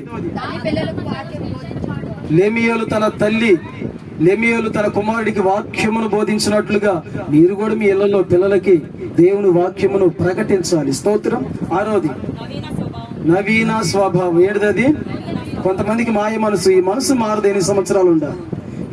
ఇప్పుడు ఇత్తనము చెడిపోయింది అయితే దాని ఫలాలు కూడా, ఇత్తనమే కొంతమందికి మంచిగా లేదు గనుక మాయ మనసుతో దేవుణ్ణి వెంబడిస్తే తాత్కాలికంగా ఏదో దొలిపోవచ్చు. ఇక ముందు కాలంలో ఇదే మాయ మనసుతో నడిచారనుకో, మాయ మనసు దేవుని సన్నిధిలో హేయమైనది, పనికిరానిది. పాట పాడినా, మాట చెప్పినా, వాక్యం చదివినా, ప్రార్థన చేసినా, మందిరానికి వచ్చినా, పని చేసినా, ఒక వ్యక్తితో మాట్లాడినా, ఒక వ్యక్తి కాడికి ఇంకో వ్యక్తి కాడికి వెళ్ళినా, సంఘానికి వచ్చినా, దేవుడి కాడికి వెళ్ళినా, మారు మనసుతో కూడిన ప్రవర్తన నీలో ఉండాలి. మాయ మనసు దేవునికి యోగ్యమైనది, దేవునికి నిజాయితీ కావాలి, దేవునికి నిజమైన నీతి కావాలి. దానిని ధరించుకోండి. ఏడోది, అది కూడా ప్రార్థనలో అదే. స్తోత్రం. దేవుని సొంత రక్షకునిగా అంగీకరించడం ద్వారా దేవుని మనం ఎన్నో సంవత్సరాలు అయింది. కొంతమంది యేసు ప్రభుని ఇంకా సొంత రక్షకుడిగా అంగీకరించాల. అదేంటే మా దేవుడే కాదు, సొంత రక్షకుడిగా అంగీకరించు. ఎప్పుడు ఆయన రాకడ తెలియదు. ఆయన హృదయంలోనికి చేర్చుకో. ఆయన నీ హృదయంలో ఉంటే నువ్వు ఏ పాడుపడ్డా సరిపోదు. ఏ ప్రాంతానికి వెళ్ళినా ఎలా ఉండా, టికెట్ తీసుకుని బండిలో కూర్చుంటే భయం లేదు, టికెట్ లేకుండా కూర్చుంటే ఎప్పుడు క్షణగండం ఉండిద్ది. ఆయన్ని చేర్చుకో ముందు హృదయంలోనికి. తర్వాత ఆత్మ సంబంధులుగా బ్రతకాలి. ఎన్ని పాటిస్తారంటారు మీరు? నేను చెవటానికి ఎన్ని ఇలా పరిశుద్ధాత్మ దేవుడు భలే చెప్పించాడు. మీరు చదువుతా ఉంటే ఇవన్నీ ఎప్పుడు చెప్పాను అనిపిస్తుంది. హల్లెలూయా. జాగ్రత్తమ్మ, దేవుడు అక్కడ త్వరగా ఉంది. ఆ దిశగా మనం నడవాలి. అర్థమైనయా నా మాటలు మీకు? మైండ్ బాగొట్టమనుకుంటున్నారా? హల్లెలూయా. అర్థమైనయా అన్నోళ్ళంతా హల్లెలూయా చెప్పండి. అర్థం కాలేదన్నోళ్ళంతా హల్లెలూయా చెప్పండి. ఎవరు అంటే అందరికి అర్థమైనవి. ఆ గొప్ప దేవునికి మహిమ కలుగును గాక. ఎందుకని నేను ఏది చెప్పినా ఎక్కించింది ఆయనే. మీకు ఎవరు అర్థమయ్యేటట్టు చేసేది ఆయనే. ఇక్కడ నిలబడి నేను ఏది చెప్పినా ఆయన అర్థమయ్యేటట్టు చేయకపోతే నేను 100 మొత్తుకున్నా ఇక్కడ మీకు ఫలితం లేదు. కుక్కతో కొంకర ఎట్లా ఉండదు అట్లానే ఉండిద్ది కొంతమంది. కనుక ఉపదేశాన్ని మీ హృదయాల్లోకి ఎక్కించిన దేవునికి మహిమ కలుగును గాక. ఈ రోజు నాకు ఒక 10 నిమిషాలు అదనంగా సాక్ష్యం కావాలి, అదనంగా టైం కావాలి. బ్రదర్ రమేష్ నా స్నేహితుడు వచ్చాడు, సాక్ష్యం కొద్ది మాటలు చెప్తాడు, విందాం. స్తోత్రం, హల్లెలూయా.